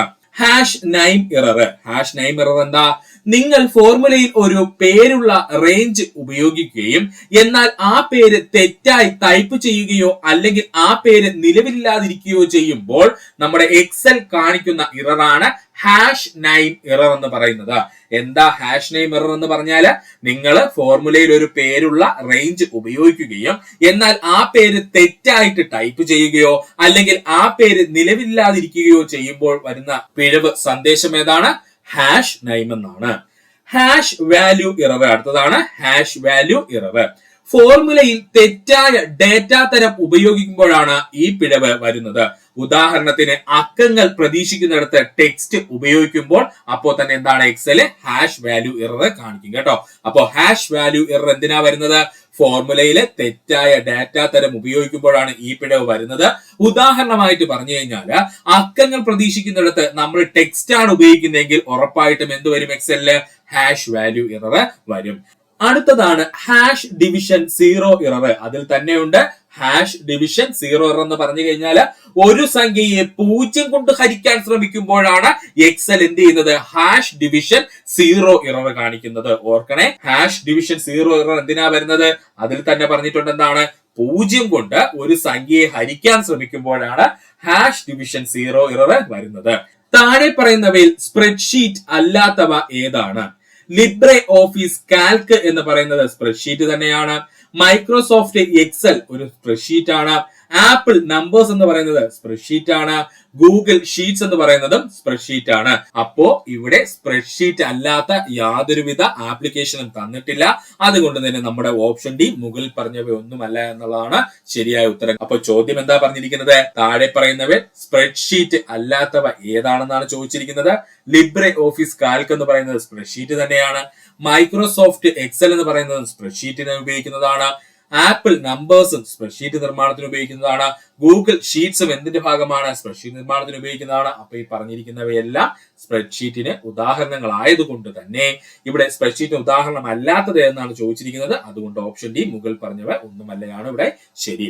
ഇനി നമുക്ക് നോക്കാനുള്ളത് പ്രധാനപ്പെട്ട സ്പ്രെഡ്ഷീറ്റ് സോഫ്റ്റ്വെയറുകളാണ്. ശ്രദ്ധിക്കുക. പ്രധാനപ്പെട്ട സ്പ്രെഡ്ഷീറ്റ് സോഫ്റ്റ്വെയറുകൾ: Microsoft XL, Google sheets, Libre office Calc, apple numbers, Zoho sheet, WPS office spreadsheet. ഓർക്കുക, പ്രധാനപ്പെട്ട സ്പ്രെഡ്ഷീറ്റ് സോഫ്റ്റ്വെയർ ഏതൊക്കെയെന്ന് ചോദിച്ചു കഴിഞ്ഞാൽ Microsoft XL, Google sheets, Libre office Calc, apple numbers, Zoho sheet, WPS office spreadsheet എന്നിവയാണ്. ഹാർഡ് ഡിസ്ക് എന്ന secondary storage device ഒരു magnetic storage ഡിവൈസിന് ഉദാഹരണമാണ്. ഓർത്തോളനെ, hard disk എന്ന സെക്കൻഡറി സ്റ്റോറേജ് ഡിവൈസ് എന്ന് പറയുന്നത് മാഗ്നറ്റിക് സ്റ്റോറേജ് ഡിവൈസുകൾക്ക് ഉദാഹരണമാണ്, അല്ലെങ്കിൽ അതിന്റെ പ്രവർത്തന തത്വം എന്ന് പറയുന്നത് മാഗ്നറ്റിക്സം ഉപയോഗിച്ചിട്ടുള്ളതാണെന്ന് ഓർക്കണം. ഹാർഡ് ഡിസ്കുകളുടെ പ്രധാന തരങ്ങൾ ഏതൊക്കെയെന്ന് ചോദിച്ചാൽ, ഒന്നാണ് HDD അഥവാ ഹാർഡ് ഡിസ്ക് ഡ്രൈവും, മറ്റൊന്നാണ് SSD അഥവാ സോളിഡ് സ്റ്റേറ്റ് ഡ്രൈവും. സിമ്പിൾ ആണ്. ഹാർഡ് ഡിസ്കുകളുടെ പ്രധാന തരങ്ങൾ ചോദിച്ചാൽ പ്രധാനമായിട്ടും രണ്ട് തരത്തിലുള്ള സ്റ്റോറേജ് ഉപകരണമാണ് നമ്മൾ കമ്പ്യൂട്ടറിൽ ഉപയോഗിക്കുന്നത്. ഒന്നെന്താണ് HDD അഥവാ ഹാർഡ് ഡിസ്ക് ഡ്രൈവും, മറ്റൊന്ന് SSD അഥവാ സോളിഡ് സ്റ്റേറ്റ് ഡ്രൈവുമാണ്. ഇപ്പൊ നമ്മൾ കണ്ടെത്തിയ മറ്റൊരു ഡ്രൈവ് ഉണ്ട്, അതാണ് SSHD എന്ന് പറയുന്നത്. അതായത് സോളിഡ് സ്റ്റേറ്റ് ഡ്രൈവിനെയും ഹാർഡ് ഡിസ്ക് ഡ്രൈവിനെയും തമ്മിൽ കമ്പൈൻ ചെയ്തുകൊണ്ട്, അല്ലെങ്കിൽ കൂട്ടിച്ചേർത്തുകൊണ്ട്, അല്ലെങ്കിൽ അവിടെ പോസിറ്റീവായുള്ള കാര്യങ്ങൾ മാത്രം കൂട്ടിച്ചേർത്തുകൊണ്ട് നമ്മൾ നിർമ്മിച്ച പുതിയ തരം ഹാർഡ് ഡിസ്ക് ആണ് SSHD അഥവാ സോളിഡ് സ്റ്റേറ്റ് ഹൈബ്രിഡ് ഡ്രൈവ് എന്ന് അറിയപ്പെടുന്നത് കേട്ടോ. അപ്പോ സോളിഡ് സ്റ്റേറ്റ് ഹൈബ്രിഡ് ഡ്രൈവ് എന്തെന്ന് ചോദിച്ചു കഴിഞ്ഞാൽ നൂതനമായി നമ്മൾ കണ്ടെത്തിയ ഒരു സാങ്കേതിക വിദ്യയാണിത്. ഇതിൽ എന്താ ചെയ്തിരിക്കുന്നത്, നമ്മുടെ ഹാർഡ് ഡിസ്കിലും അതുപോലെ തന്നെ SSDയിലുമുള്ള സവിശേഷതകൾ ഒരുമിപ്പിച്ചുകൊണ്ട് പുതിയൊരു ഹാർഡ് ഡിസ്ക് രൂപീകരിച്ചിരിക്കുന്നു. അതിനെയാണ് നമ്മൾ SSHD അഥവാ സോളിഡ് സ്റ്റേറ്റ് ഹൈബ്രിഡ് ഡ്രൈവുകൾ എന്ന് പറയുന്നത്. താഴെ പറയുന്നവയിൽ ഏത് പ്ലാറ്റ്ഫോമാണ് വീഡിയോ കോൺഫറൻസിന് ഉപയോഗിക്കുന്നത്? മൈക്രോസോഫ്റ്റ് ടീംസ് വീഡിയോ കോൺഫറൻസിന് ഉപയോഗിക്കുന്ന പ്ലാറ്റ്ഫോമാണ്. ഗൂഗിൾ മീറ്റ് വീഡിയോ കോൺഫറൻസിന് ഉപയോഗിക്കുന്ന പ്ലാറ്റ്ഫോമാണ്. സൂം എന്ന് പറയുന്നത് നമുക്ക് എല്ലാവർക്കും അറിയാം, വീഡിയോ കോൺഫറൻസിന് ഉപയോഗിക്കുന്ന പ്ലാറ്റ്ഫോം തന്നെയാണ്. എന്നാൽ ഗൂഗിൾ ക്ലൗഡ് എന്ന് പറയുന്നത് ഒരു വീഡിയോ കോൺഫറൻസ് പ്ലാറ്റ്ഫോം അല്ല, അതൊരു ഓൺലൈൻ സ്റ്റോറേജ് പ്ലാറ്റ്ഫോം ആണ് കേട്ടോ. ഒരു ഓൺലൈൻ സ്റ്റോറേജ് പ്ലാറ്റ്ഫോം ആണ് ആര്? ഗൂഗിൾ ക്ലൗഡ് എന്ന് പറയുന്നത്. അപ്പോൾ ഇതിൽ ശരിയായിട്ടുള്ളത് 1, 2, 3 മാത്രമാണ്. So option B is the right answer. ഇനി നമുക്ക് വീഡിയോ കോൺഫറൻസിന് ഉപയോഗിക്കുന്ന പ്രധാനപ്പെട്ട പ്ലാറ്റ്ഫോമുകൾ എന്ന് നോക്കിയാലോ. വീഡിയോ കോൺഫറൻസിന് ഉപയോഗിക്കുന്ന പ്രധാനപ്പെട്ട പ്ലാറ്റ്ഫോമുകൾ: Zoom, Google Meet, Microsoft Teams, Cisco Webex meeting, Skype, Jitsi Meet, go to meeting. ഓർക്കണേ, വീഡിയോ കോൺഫറൻസിന് ഉപയോഗിക്കുന്ന പ്രധാനപ്പെട്ട പ്ലാറ്റ്ഫോമുകൾ ഏതൊക്കെയാ? Zoom, Google Meet, Microsoft Teams, Cisco Webex meeting, Skype, Jitsi meeting, go to meeting. LAN, വാൻ എന്നിവയെ സംബന്ധിച്ച് ശരിയായത് ഏതെല്ലാമാണ്? ക്വസ്റ്റ്യൻ ഒന്നുകൂടി ആവർത്തിക്കുന്നു. ലാൻ, വാൻ എന്നിവയെ സംബന്ധിച്ച് ശരിയായത് ഏതെല്ലാമാണ്? നമുക്കൊന്ന് നോക്കാം. വാൻ ലാനിനേക്കാൾ കൂടുതൽ പ്രദേശം ഉൾക്കൊള്ളുന്നു. ശരിയാണ്. വാനിന് ലാനിനേക്കാൾ കൂടുതൽ പ്രദേശം ഉൾക്കൊള്ളാൻ കഴിയുന്നു, അല്ലെങ്കിൽ ഉൾക്കൊള്ളുന്നു. ലാനിന് വാനിനേക്കാൾ വേഗത കൂടുതലുണ്ട്. ശരിയാണ്. ലോക്കൽ ഏരിയ നെറ്റ്വർക്കിന് വൈഡ് ഏരിയ നെറ്റ്വർക്കിനേക്കാൾ വേഗത കൂടുതലായിരിക്കും. വാന് ലാനിനേക്കാൾ വില കുറവാണ്. അത് തെറ്റാണ്. ലോക്കൽ ഏരിയ നെറ്റ്വർക്കിനായിരിക്കും എപ്പോഴും വില കുറവ്, അല്ലെങ്കിൽ ചീപ്പായിട്ടുള്ളത്. എന്നാൽ വൈഡ് ഏരിയ നെറ്റ്വർക്ക് എന്ന് പറയുന്നത് വളരെ ചിലവേറിയ കാര്യമാണ്. ലാനിന്റെ പൂർണ്ണരൂപം ലാർജ് ഏരിയ നെറ്റ്വർക്ക് എന്നാണ്. തെറ്റാണ്. ലാന്റെ പൂർണ്ണരൂപം ലോക്കൽ ഏരിയ നെറ്റ്വർക്ക് എന്നാണ്. ഓർത്തോളനെ, ലോക്കൽ ഏരിയ നെറ്റ്വർക്ക് എന്നാണ് നമ്മൾ എന്ത് പറയുന്നത്? ഈ ലാനെ പറയുന്നത്. അപ്പൊ ഇവിടെ ശരിയായിട്ടുള്ള ഏതൊക്കെയാ സുഹൃത്തുക്കളെ? 1, 2 മാത്രമാണ്. So option A is the right answer. ആദ്യമായി നമുക്ക് ലോക്കൽ ഏരിയ നെറ്റ്വർക്ക് അഥവാ ലാനെ പറ്റിയൊന്ന് നോക്കാം. ഒരു ചെറിയ ഭൂമിശാസ്ത്രപരമായ സ്ഥലത്ത്, എക്സാമ്പിൾ ആയിട്ട് പറഞ്ഞാൽ ഒരു വീടാകട്ടെ, അത് അല്ലെങ്കിൽ ഒരു ഓഫീസ് കെട്ടിടമാകട്ടെ, അല്ലെങ്കിൽ ഒരു സ്കൂൾ ആകട്ടെ, അല്ലെങ്കിൽ ഒരു ചെറിയ ക്യാമ്പസ് ആകട്ടെ, എന്നിവിടങ്ങളിലെ കമ്പ്യൂട്ടറുകളെയും മറ്റു ഉപകരണങ്ങളെയും ബന്ധിപ്പിക്കുന്ന ഒരു കമ്പ്യൂട്ടർ നെറ്റ്വർക്കിനെയാണ് നമ്മൾ ലാൻ അഥവാ ലോക്കൽ ഏരിയ നെറ്റ്വർക്ക് എന്ന് പറയുന്നത്. അപ്പോൾ എന്താണ് ലാൻ അഥവാ ലോക്കൽ ഏരിയ നെറ്റ്വർക്ക് എന്ന് പറഞ്ഞാൽ? ഒരു ചെറിയ ഭൂമിശാസ്ത്രപരമായ സ്ഥലത്ത്, എക്സാമ്പിൾ ആയിട്ട് പറഞ്ഞാൽ അതൊരു വീടായിരിക്കാം, അല്ലെങ്കിൽ ഒരു ഓഫീസ് കെട്ടിടമായിരിക്കാം, അല്ലെന്നുണ്ടെങ്കിൽ ഒരു സ്കൂൾ ആയിരിക്കാം, അല്ലെങ്കിൽ ഒരു ചെറിയ ക്യാമ്പസ് ആയിരിക്കാം, എന്നിവിടങ്ങളിലെ കമ്പ്യൂട്ടറുകളെയും മറ്റു ഉപകരണങ്ങളെയും തമ്മിൽ ബന്ധിപ്പിക്കുന്ന ഒരു കമ്പ്യൂട്ടർ നെറ്റ്വർക്കിനെ നമ്മൾ വിളിക്കുന്ന പേരാണ് ലാൻ അഥവാ ലോക്കൽ ഏരിയ നെറ്റ്വർക്ക് എന്ന് പറയുന്നത്. ഇനി നമുക്ക് ലാന്റെ പ്രധാനപ്പെട്ട സവിശേഷതകൾ നോക്കാം. ശ്രദ്ധിക്കുക, ഇതാണ് ഇപ്പോൾ PSC ചോദിച്ചത്. ലോക്കൽ ഏരിയ നെറ്റ്വർക്ക് അഥവാ ലാനിന്റെ സവിശേഷതകൾ: വളരെ പരിമിതമായ സ്ഥലത്ത് മാത്രം പ്രവർത്തിക്കുന്നവയാണ് ലാൻ അഥവാ ലോക്കൽ ഏരിയ നെറ്റ്വർക്ക് എന്ന് പറയുന്നത്. വളരെ പരിമിതമായ സ്ഥലത്ത് മാത്രം പ്രവർത്തിക്കുന്നവയാണ് ലാൻ അഥവാ ലോക്കൽ ഏരിയ നെറ്റ്വർക്ക് എന്ന് പറയുന്നത്. ഡാറ്റ കൈമാറ്റത്തിന്റെ വേഗത വളരെ കൂടുതലായിരിക്കും ലാനിന്റെ കാര്യത്തില്. കാരണം എന്താ? ദൂരം കുറവായതുകൊണ്ട്, സിഗ്നൽ നഷ്ടം കുറവായതുകൊണ്ടാണ്. ഓർത്തോളണം, ഡാറ്റ കൈമാറ്റത്തിന്റെ വേഗത വളരെ കൂടുതലായിരിക്കും ലോക്കൽ ഏരിയ നെറ്റ്വർക്കില്. അതിന് കാരണം എന്താ? ദൂരം കുറവായതുകൊണ്ട് സിഗ്നൽ നഷ്ടം എപ്പോഴും കുറവായിരിക്കും. അതുകൊണ്ട് വളരെ വേഗതയിലായിരിക്കും ഡേറ്റ ട്രാൻസ്ഫർ നടക്കുന്നത്. എവിടെ? ലോക്കൽ ഏരിയ നെറ്റ്വർക്കില്. സാധാരണയായി സ്വകാര്യ ഉടമസ്ഥതയിലുള്ളതായിരിക്കും ലോക്കൽ ഏരിയ നെറ്റ്വർക്ക് എന്ന് പറയുന്നത്. ശരിയാണ്, സാധാരണയായിട്ട് സ്വകാര്യ ഉടമസ്ഥതയിലുള്ളതായിരിക്കും ലോക്കൽ ഏരിയ നെറ്റ്വർക്ക് എന്നുള്ളത്. സ്ഥാപിക്കാനും പരിപാലിക്കാനും ലോക്കൽ ഏരിയ നെറ്റ്വർക്ക് വളരെ എളുപ്പമാണ്. അതുപോലെ വളരെ ചിലവ് കുറവുമാണ്. സ്ഥാപിക്കാനും പരിപാലിക്കാനും വളരെ എളുപ്പമാണ് ലോക്കൽ ഏരിയ നെറ്റ്വർക്ക്. അതുപോലെ തന്നെ ചെലവ് വളരെ കുറവുമാണ് ലോക്കൽ ഏരിയ നെറ്റ്വർക്കുകൾക്ക്. സാധാരണയായി ഈഥർനെറ്റ് കേബിളുകളും വൈഫൈയുമാണ് ലാനുകളിൽ ഉപയോഗിക്കുന്നത്. സാധാരണയായിട്ട് ഈഥർനെറ്റ് കേബിളുകളും അതുപോലെ വൈഫൈയുമാണ് ലാൻ ലോക്കൽ ഏരിയ നെറ്റ്വർക്കിൽ സാധാരണയായിട്ട് ഉപയോഗിക്കുന്നത്. ലോക്കൽ ഏരിയ നെറ്റ്വർക്കുകൾക്ക് പൊതുവെ ഉയർന്ന സുരക്ഷയുണ്ട്. കാരണം അവ ഒരു നിയന്ത്രിത പരിസ്ഥിതിയിൽ പ്രവർത്തിക്കുന്നവയാണ്. ലോക്കൽ ഏരിയ നെറ്റ്വർക്കുകൾക്ക് പൊതുവെ ഉയർന്ന സുരക്ഷയുണ്ട്. കാരണം എന്താണ്? അവ ഒരു നിയന്ത്രിത പരിസ്ഥിതിക്കുള്ള അല്ലെങ്കിൽ നിയന്ത്രിത മേഖലയ്ക്കുള്ളിലാണ് പ്രവർത്തിക്കുന്നത്. നമ്മൾ പറഞ്ഞല്ലോ, വീടുകളിലോ ഓഫീസ് കെട്ടിടങ്ങളിലോ സ്കൂൾ കെട്ടിടങ്ങളിലോ ചെറിയ ക്യാമ്പസുകളിലൊക്കെയാണ് നമ്മൾ ലാൻ ഉപയോഗിക്കുന്നത്. അതുകൊണ്ട് തന്നെ ആ ഒരു നിയന്ത്രിത മേഖലയിലുള്ളിൽ ലാൻ ഉള്ളത് കൊണ്ട് തന്നെയാണ് ഇവയ്ക്ക് ഉയർന്ന സുരക്ഷയുള്ളത്. ഇനി ലോക്കൽ ഏരിയ നെറ്റ്വർക്കിന് പ്രധാന ഉദാഹരണം ചോദിച്ചു കഴിഞ്ഞാൽ വളരെ സിമ്പിൾ ആണ്.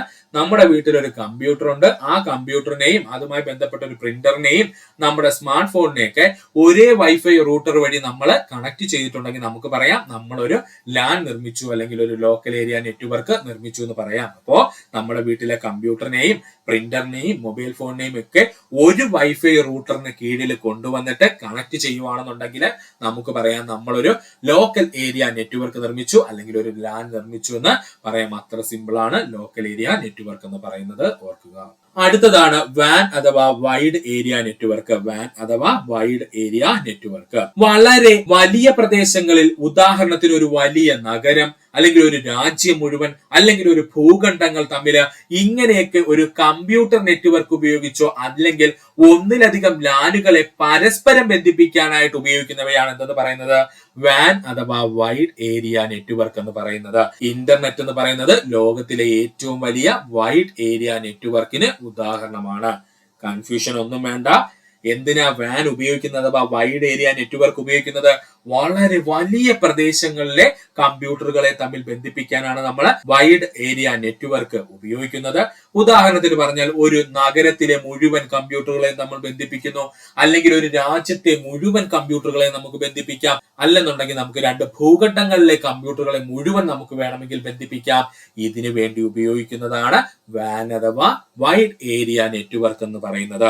അല്ലെങ്കിൽ നമുക്ക് പറയാം ഒന്നോ അതിലധികമോ ലോക്കൽ ഏരിയ നെറ്റ്വർക്കുകളെ പരസ്പരം ബന്ധിപ്പിച്ച് നമ്മൾ ഉപയോഗിക്കുന്നതിന് നമുക്ക് എന്തെന്ന് പറയാം? വൈഡ് ഏരിയ നെറ്റ്വർക്ക് എന്ന് പറയാം. ഇനി ഏറ്റവും കൂടുതൽ PSC ചോദിച്ച ചോദ്യമാണ്, ഇന്റർനെറ്റ് എന്ന് പറയുന്നത് എന്തിന് ഉദാഹരണമാണ്? ഒരു വൈഡ് ഏരിയ നെറ്റ്വർക്കിന് ഉദാഹരണമാണ്. ലോകത്തിലെ ഏറ്റവും വലിയ വൈഡ് ഏരിയ നെറ്റ്വർക്ക് എന്ന് ചോദിച്ചാൽ അത് ഇന്റർനെറ്റ് ആണ്. ശ്രദ്ധിച്ചോളേ, ലോകത്തിലെ ഏറ്റവും വലിയ വൈഡ് ഏരിയ നെറ്റ്വർക്ക് എന്നറിയപ്പെടുന്നത് ആരാ? അത് ഇന്റർനെറ്റ് ആണ്. അതുകൂടെ ഒന്ന് ഓർക്കുക.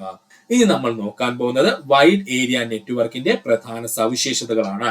വൈഡ് ഏരിയ നെറ്റ്വർക്കിന്റെ പ്രധാനപ്പെട്ട സവിശേഷതകൾ: വളരെ വിശാലമായ പ്രദേശങ്ങൾ ഉൾക്കൊള്ളുന്നു. ദൂരം കൂടുതലായതിനാൽ പൊതു ടെലികമ്മ്യൂണിക്കേഷൻ ശൃംഖലകൾ ഉപയോഗിക്കേണ്ടി വരുന്നു. വളരെ വിശാലമായ പ്രദേശങ്ങൾ ഉൾക്കൊള്ളുന്നവയാണ് വൈഡ് ഏരിയ നെറ്റ്വർക്ക് എന്ന് പറയുന്നത്. അതുകൊണ്ട് തന്നെ ദൂരം എപ്പോഴും കൂടുതലായിരിക്കും. അതുകൊണ്ട് പൊതു കമ്മ്യൂണിക്കേഷൻ ശൃംഖലകളായിരിക്കും വൈഡ് ഏരിയ നെറ്റ്വർക്കിന് വേണ്ടി ഉപയോഗിക്കുന്നത്. ലാനുകളെ അപേക്ഷിച്ച് വേഗത കുറവായിരിക്കും വൈഡ് ഏരിയ നെറ്റ്വർക്ക് അല്ലെങ്കിൽ വാനുകൾക്ക്. കാരണം എന്താ? ദൂരം കൂടുന്തോറും ഡാറ്റ കൈമാറ്റത്തിന് കാലതാമസം കൂടുവാനുള്ള സാധ്യത ഉള്ളത് കൊണ്ടാണ്. ശ്രദ്ധിച്ചോളണം, ലാനുകളെ അപേക്ഷിച്ച് അല്ലെങ്കിൽ ലോക്കൽ ഏരിയ നെറ്റ്വർക്കുകളെ അപേക്ഷിച്ച് വൈഡ് ഏരിയ നെറ്റ്വർക്കുകൾക്ക് വേഗത കുറവായിരിക്കും. അതിന് കാരണം എന്താ? ദൂരം കൂടുന്തോറും ഡേറ്റ കൈമാറ്റത്തിന് കാലതാമസം കൂടുവാനുള്ള സാധ്യതയുള്ളത് കൊണ്ടാണ്. വൈഡ് ഏരിയ നെറ്റ്വർക്കുകളുടെ ഉടമസ്ഥത അവകാശം സ്വകാര്യമായിരിക്കാം അല്ലെങ്കിൽ പൊതുമേഖലയായിരിക്കാം. എന്നാൽ ഇത് സാധാരണയായിട്ട് ടെലികോം സേവന ദാതാക്കളോ അല്ലെങ്കിൽ ഇന്റർനെറ്റ് സർവീസ് പ്രൊവൈഡേഴ്സോ ആയിരിക്കും. ഓർക്കണം, ഉടമസ്ഥത അവകാശം വാനിന്റെ സ്വകാര്യ മേഖലയായിരിക്കാം അല്ലെങ്കിൽ പൊതുമേഖലയായിരിക്കാം. എന്നാൽ കൂടിയും പ്രധാനമായിട്ടും ടെലികോം സേവന ദാതാക്കളോ അല്ലെന്നുണ്ടെങ്കിൽ ഇന്റർനെറ്റ് സർവീസ് പ്രൊവൈഡേഴ്സ് അഥവാ ISPകളോ ആയിരിക്കും വാനിന്റെ ഉടമസ്ഥത അവകാശത്തിൽ വരുന്നത്. വാനുകൾ സ്ഥാപിക്കാനും പരിപാലിക്കാനും സങ്കീർണവും ചെലവേറിയതുമാണ്. വാനുകൾ സ്ഥാപിക്കുന്നതും പരിപാലിക്കുന്നതും സങ്കീർണവും ചെലവേറിയതുമായ കാര്യമാണ്. ലീസ്റ്റ് ലൈനുകൾ, ഫ്രെയിം റിലേ, MPLS അഥവാ multi protocol label switching, VPN അഥവാ വെർച്വൽ പ്രൈവറ്റ് നെറ്റ്വർക്ക്, സാറ്റലൈറ്റ് ലിങ്കുകൾ എന്നിവയാണ് സാധാരണയായി വൈഡ് ഏരിയ നെറ്റ്വർക്കുകളിൽ ഉപയോഗിക്കുന്നത്. ഇമ്പോർട്ടന്റ് ആണ്, ശ്രദ്ധിച്ചിരുന്നോളെ സുഹൃത്തുക്കളെ, വളരെ ഇമ്പോർട്ടന്റ് പോയിന്റ് ആണ് പറയുന്നത്. ലീഡ്സ് ലൈനുകള്, ഫ്രെയിം റിലേകള്, MPLS അഥവാ multi protocol label switching, VPN അഥവാ വെർച്വൽ പ്രൈവറ്റ് നെറ്റ്വർക്ക്, സാറ്റലൈറ്റ് ലിങ്കുകൾ എന്നിവയാണ് സാധാരണയായിട്ട് ഒരു വൈഡ് ഏരിയ നെറ്റ്വർക്ക് ഉപയോഗിക്കുന്നത്. പൊതുശൃംഖലയിലൂടെ ഡാറ്റ കൈമാറ്റം നടത്തുന്നതിനാൽ ലാനുകളെ അപേക്ഷിച്ച് സുരക്ഷാ ഭീഷണികൾ കൂടുതലായിരിക്കും വൈഡ് ഏരിയ നെറ്റ്വർക്കുകൾക്ക്. പൊതു ശൃംഖലയിലൂടെ ഡാറ്റ കൈമാറ്റം ചെയ്യുന്നതിനാൽ തന്നെ ലോക്കൽ ഏരിയ നെറ്റ്വർക്കുകളെ അപേക്ഷിച്ച് സുരക്ഷാ ഭീഷണി കൂടുതലായിരിക്കും വൈഡ് ഏരിയ നെറ്റ്വർക്കുകൾക്ക്. ഇനി നമുക്ക് വൈഡ് ഏരിയ നെറ്റ്വർക്കുകളുടെ പ്രധാന ഉദാഹരണം നോക്കാം. ശ്രദ്ധിച്ചോളണേ, വൈഡ് ഏരിയ നെറ്റ്വർക്കുകൾക്ക് വേണ്ടിയുള്ള പ്രധാന ഉദാഹരണം. വിവിധ നഗരങ്ങളിലെ ഒരു കമ്പനിയുടെ ഓഫീസുകൾ തമ്മിൽ ബന്ധിപ്പിക്കുന്നതിന് നമുക്ക് വൈഡ് ഏരിയ നെറ്റ്വർക്ക് എന്ന് പറയാം. ഓർത്തോളണേ, വിവിധ നഗരങ്ങളിലുള്ള ഒരു കമ്പനിയുടെ ഓഫീസുകളെ എല്ലാം നമ്മൾ ബന്ധിപ്പിക്കുന്നെങ്കിൽ അതിന് നമുക്ക് എന്തെന്ന് പറയാം? വൈഡ് ഏരിയ നെറ്റ്വർക്ക് എന്ന് പറയാം. ഒരു രാജ്യത്തുടനീളമുള്ള ബാങ്കുകളുടെ ATM നെറ്റ്വർക്കുകൾ എന്തിനുദാഹരണമാണ്? വൈഡ് ഏരിയ നെറ്റ്വർക്കിന് ഉദാഹരണമാണ്. ഒരു രാജ്യത്തുടനീളമുള്ള ബാങ്കുകളുടെ ATM നെറ്റ്വർക്ക് എന്തിന് ഉദാഹരണമാണ്? വൈഡ് ഏരിയ നെറ്റ്വർക്കിന് ഉദാഹരണമാണ്. ലോകമെമ്പാടുമുള്ള കമ്പ്യൂട്ടറുകളെ തമ്മിൽ ബന്ധിപ്പിക്കുന്ന ഇന്റർനെറ്റ് എന്തിന് ഉദാഹരണമാണ്? വൈഡ് ഏരിയ നെറ്റ്വർക്കിന് ഉദാഹരണമാണ്. ലോകമെമ്പാടുമുള്ള കമ്പ്യൂട്ടറുകളെ തമ്മിൽ ബന്ധിപ്പിക്കുന്ന ഇന്റർനെറ്റ് എന്തിന് ഉദാഹരണമാണ്? വൈഡ് ഏരിയ നെറ്റ്വർക്കിന് ഉദാഹരണമാണ്. താഴെ കൊടുത്തിരിക്കുന്ന പട്ടികയിൽ നിന്നും ശരിയായവ തിരഞ്ഞെടുക്കുക. താഴെ കൊടുത്തിരിക്കുന്ന പട്ടികയിൽ നിന്നും ശരിയായവ തിരഞ്ഞെടുക്കുക. നമുക്ക് നോക്കാം. പ്ലോട്ടർ ഒരു ഇൻപുട്ട് ഡിവൈസ് ആണ്, തെറ്റാണ്. പ്ലോട്ടർ ഒരു ഔട്ട്പുട്ട് ഡിവൈസ് ആണ്. പ്ലോട്ടർ എന്ന് പറയുന്നത് ഒരു ഔട്ട്പുട്ട് ഡിവൈസ് ആണ്. റാം ഒരു വോളറ്റൈൽ മെമ്മറിയാണ്, ശരിയാണ്. റാം എന്ന് പറയുന്നത് ഒരു വോളറ്റൈൽ മെമ്മറിയാണ്. റാൻഡം ആക്സസ് മെമ്മറി എന്ന് പറയുന്നത് ഒരു വോളറ്റൈൽ മെമ്മറി തന്നെയാണ്. ഓപ്പൺ ഓഫീസ് ബേസ് എന്ന് പറയുന്നത് ഡാറ്റാ ബേസ് സോഫ്റ്റ്വെയർ ആണ്, അതും ശരിയാണ്. ഓപ്പൺ ഓഫീസ് ബേസ് എന്ന് പറയുന്നത് ഒരു ഡാറ്റാ ബേസ് സോഫ്റ്റ്വെയർ ആണ്. MICR എന്ന് പറയുന്നത് ഇൻപുട്ട് ഡിവൈസ് ആണ്, ശരിയാണ്. MICR എന്ന് പറഞ്ഞാൽ മാഗ്നറ്റിക് ഇങ്ക് ക്യാരക്ടർ റെക്കഗ്നൈസേഷൻ എന്ന് പറയും. ഓർത്തോളണം, MICR എന്ന് വെച്ചാൽ മാഗ്നറ്റിക് ഇങ്ക് ക്യാരക്ടർ റെക്കഗ്നൈസേഷൻ എന്ന് പറയും. ഇതൊരു ഇൻപുട്ട് ഡിവൈസ് തന്നെയാണ്. മൈക്രോസോഫ്റ്റ് വിൻഡോസ് എന്ന് പറയുന്നത് ആപ്ലിക്കേഷൻ സോഫ്റ്റ്വെയർ അല്ല, അതൊരു ഓപ്പറേറ്റിംഗ് സിസ്റ്റം ആണ്. മൈക്രോസോഫ്റ്റ് വിൻഡോസ് എന്ന് പറയുന്നത് ആപ്ലിക്കേഷൻ സോഫ്റ്റ്വെയർ അല്ല, അതൊരു ഓപ്പറേറ്റിംഗ് സിസ്റ്റം ആണ്. അപ്പൊ ഇവിടെ ശരിയായിട്ടുള്ളത് ഏതൊക്കെയാ സുഹൃത്തുക്കളെ? റാം എന്ന് പറയുന്നത് ഒരു വോളറ്റൈൽ മെമ്മറിയാണ്. ഓപ്പൺ ഓഫീസ് ബേസ് എന്ന് പറയുന്നത് ഡാറ്റാബേസ് സോഫ്റ്റ്വെയർ ആണ്. MICR അഥവാ മാഗ്നറ്റിക് ഇങ്ക് ക്യാരക്ടർ റെക്കഗ്നൈസേഷൻ എന്ന് പറയുന്നത് ഇൻപുട്ട് ഡിവൈസ് ആണ്. അപ്പോ 2, 3, 4 ഇവിടെ ശരിയെന്നുള്ളത്. So option A is the right answer. ചേരുംപടി ചേർക്കുക. നമുക്ക് നോക്കാം. ആദ്യമായി പറഞ്ഞിരിക്കുന്നത് ക്രാക്കിംഗ്. ക്രാക്കിംഗ് എന്ന് പറഞ്ഞാൽ എന്താ സുഹൃത്തുക്കളെ? ദുരുദ്ദേശത്തോടെ കമ്പ്യൂട്ടറിൽ അതിക്രമിച്ചു കയറി അതിലെ വിവരങ്ങൾ നശിപ്പിക്കുന്നതിനാണ് നമ്മൾ എന്തെന്ന് പറയുന്നത്? ക്രാക്കിംഗ് എന്ന് പറയുന്നത്, അല്ലെ? എന്താ ക്രാക്കിംഗ് എന്ന് പറഞ്ഞാല്? ദുരുദ്ദേശത്തോടെ കമ്പ്യൂട്ടറിൽ അതിക്രമിച്ചു കയറി അതിലെ വിവരങ്ങൾ നശിപ്പിക്കുന്നതിനാണ് നമ്മൾ എന്തെന്ന് പറയുന്നത്? ക്രാക്കിംഗ് എന്ന് പറയുന്നത്. സോ 1ന്റെ ഉത്തരം എന്താണ്? ഓപ്ഷൻ D ആണ്. ഇനി രണ്ടാമത്തത് എന്താ ഫിഷിംഗ് എന്ന് പറഞ്ഞു കഴിഞ്ഞാല്?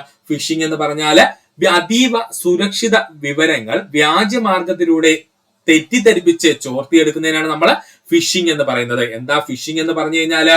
അതീവ സുരക്ഷാ വിവരങ്ങള് വ്യാജ മാർഗങ്ങളിലൂടെ തെറ്റിദ്ധരിപ്പിച്ച് ചോർത്തിയെടുക്കുന്നതിനാണ് നമ്മൾ ഫിഷിംഗ് എന്ന് പറയുന്നത്. അപ്പോൾ രണ്ടിന്റെ ആൻസർ എന്താണ്? സി ആണ്. മൂന്നാമത്തതാണ് സൈബർ സ്ക്വാട്ടിംഗ്. സൈബർ സ്ക്വാട്ടിംഗ് എന്ന് പറഞ്ഞാൽ എന്താ സുഹൃത്തുക്കളെ? വ്യാജ വെബ്സൈറ്റുകളും വിലാസങ്ങളും തയ്യാറാക്കിക്കൊണ്ട് നടത്തുന്ന സൈബർ ക്രൈമാണ് സൈബർ സ്ക്വാട്ടിംഗ് എന്ന് പറയുന്നത്. വ്യാജ വെബ്സൈറ്റുകളും വിലാസങ്ങളും തയ്യാറാക്കി ചെയ്യുന്ന സൈബർ കുറ്റകൃത്യം അറിയപ്പെടുന്ന പേരാണ് സൈബർ സ്ക്വാട്ടിംഗ് എന്ന്. അപ്പോൾ ഓപ്ഷൻ 3 എന്ന് പറയുന്നത് എന്താണ്? എ ആണ്. ഇനി സൈബർ ടെററിസം നമ്പർ 4 നമുക്ക് എല്ലാവർക്കും അറിയാം. ദേശീയ സുരക്ഷയ്ക്കെതിരെ സൈബർ സാങ്കേതിക വിദ്യ ഉപയോഗിച്ച് നടത്തുന്ന പ്രവർത്തനം അറിയപ്പെടുന്ന പേരാണ് സൈബർ ടെററിസം എന്ന്. അപ്പോ നമ്പർ 4 സൈബർ ടെററിസം എന്ന് പറഞ്ഞാൽ എന്താ? ദേശീയ സുരക്ഷയ്ക്കെതിരെ സൈബർ സാങ്കേതിക വിദ്യ ഉപയോഗിച്ച് നടത്തുന്ന പ്രവർത്തനങ്ങളെയാണ് നമ്മൾ സൈബർ ടെററിസം എന്ന പേരിൽ അറിയപ്പെടുന്നത്. അപ്പൊ നമുക്ക് പറയാം 1 ഡി 2 സി 3 എ 4 ബി എന്നുള്ളതാണ് ഇവിടെ ശരിയായിട്ട് ചേരുപടി ചേർക്കുമ്പോൾ. So option B is the right answer. Private browsing mode ഉപയോഗിക്കുന്നത് എന്തിനാണ്? പ്രൈവറ്റ് ബ്രൗസിംഗ് മോഡ് ഉപയോഗിക്കുന്നത് എന്തിനാ സുഹൃത്തുക്കളെ? ബ്രൗസിംഗ് ചരിത്രം അഥവാ ഹിസ്റ്ററി, കുക്കികൾ എന്നിവ സംഭരിക്കാതിരിക്കാനാണ്. അപ്പോൾ പ്രൈവറ്റ് ബ്രൗസിംഗ് മോഡ് നമ്മൾ എന്തിനാ ഉപയോഗിക്കുന്നത്? ബ്രൗസിംഗ് ചരിത്രം അല്ലെങ്കിൽ ഹിസ്റ്ററിയും കുക്കികൾ എന്നിവ സംഭരിക്കാതിരിക്കാനാണ്. ഇനി പ്രധാനപ്പെട്ട കുറച്ച് ബ്രൗസിംഗ് മോഡുകൾ നമുക്കൊന്ന് നോക്കിക്കളയാം. വളരെ ഇമ്പോർട്ടന്റ് ആണ്. പ്രധാനമായും നമ്മൾ ഉപയോഗിക്കുന്ന ബ്രൗസിംഗ് മോഡുകൾ. സാധാരണ ബ്രൗസിംഗ് മോഡ് ഇന്റർനെറ്റ് സാധാരണ രീതിയിൽ വെബ്സൈറ്റുകൾ സന്ദർശിക്കാനും വിവരങ്ങൾ തിരയാനും ഉപയോഗിക്കുന്ന മോഡാണ് സാധാരണ ബ്രൗസിംഗ് മോഡ്. അപ്പോൾ നോർമൽ ബ്രൗസിംഗ് മോഡ് അല്ലെങ്കിൽ സാധാരണ ബ്രൗസിംഗ് മോഡ് നമ്മൾ എന്തിനാ ഉപയോഗിക്കുന്നത്? ഇന്റർനെറ്റിൽ സാധാരണ രീതിയിൽ വെബ്സൈറ്റുകൾ സന്ദർശിക്കാനും വിവരങ്ങൾ തിരയുവാനുമാണ്. സ്വകാര്യ ബ്രൗസിംഗ് മോഡ് അല്ലെങ്കിൽ നമ്മൾ പറയും അതിനെ ഇൻകോഗ്നിറ്റോ മോഡ് എന്ന്. ഓപ്ഷനകത്ത് ഇൻകോഗ്നിറ്റോ മോഡ് എന്നായിരിക്കും PSC തന്നിരിക്കുന്നത്. അല്ലെങ്കിൽ ക്വസ്റ്റ്യനിലും ഈ സ്വകാര്യ ബ്രൗസിംഗ് മോഡ് എന്ന് പറയത്തില്ല, പകരം ഇൻകോഗ്നിറ്റോ മോഡ് എന്നായിരിക്കും തന്നിരിക്കുന്നത്. അപ്പോൾ എന്താ ഇൻകോഗ്നിറ്റോ മോഡ് അല്ലെങ്കിൽ സ്വകാര്യ ബ്രൗസിംഗ് മോഡ് എന്ന് പറഞ്ഞാൽ? അതിനകത്ത് തന്നെ ഉണ്ട് നിങ്ങളുടെ ബ്രൗസിംഗ് ആക്ടിവിറ്റികൾ രഹസ്യമാക്കി വെക്കാനും നിങ്ങൾ സന്ദർശിക്കുന്ന വെബ്സൈറ്റുകളുടെ വിവരങ്ങൾ നിങ്ങളുടെ ഉപകരണത്തിൽ അല്ലെങ്കിൽ അത് കമ്പ്യൂട്ടർ ആവട്ടെ ഫോൺ ആവട്ടെ അതിൽ സൂക്ഷിക്കാതിരിക്കാനും ഉപയോഗിക്കുന്ന ബ്രൗസിംഗ് മോഡാണ് എന്ത്? ഇൻകോഗ്നിറ്റോ മോഡ് എന്ന് പറയുന്നത്. അപ്പോ എന്താണ് ഇൻകോഗ്നിറ്റോ മോഡ് അല്ലെങ്കിൽ സ്വകാര്യ ബ്രൗസിംഗ് മോഡ് എന്ന് പറഞ്ഞാൽ? നിങ്ങളുടെ ബ്രൗസിംഗ് ആക്ടിവിറ്റികൾ രഹസ്യമാക്കി വെക്കാനും നിങ്ങൾ സന്ദർശിക്കുന്ന വെബ്സൈറ്റുകളുടെ വിവരങ്ങൾ നിങ്ങളുടെ ഉപകരണത്തിൽ സൂക്ഷിക്കാതിരിക്കാനും വേണ്ടി ഉപയോഗിക്കുന്ന ബ്രൗസിംഗ് മോഡാണ് ഇൻകോഗ്നിറ്റോ മോഡ് അഥവാ സ്വകാര്യ ബ്രൗസിംഗ് മോഡ്. അടുത്തതാണ് റീഡർ മോഡ്. വെബ് പേജുകളിലെ പരസ്യങ്ങൾ, സൈഡ് ബാറുകൾ, അനാവശ്യ ചിത്രങ്ങൾ എന്നിവയെല്ലാം ഒഴിവാക്കി ലേഖനങ്ങളുടെ പ്രധാന ഉള്ളടക്കം മാത്രം ശ്രദ്ധ കേന്ദ്രീകരിച്ച് വായിക്കാൻ സഹായിക്കുന്നതാണ് റീഡ് മോഡ് എന്ന് പറയുന്നത്. അപ്പൊ എന്താ റീഡ് മോഡ് എന്ന് പറഞ്ഞാല്?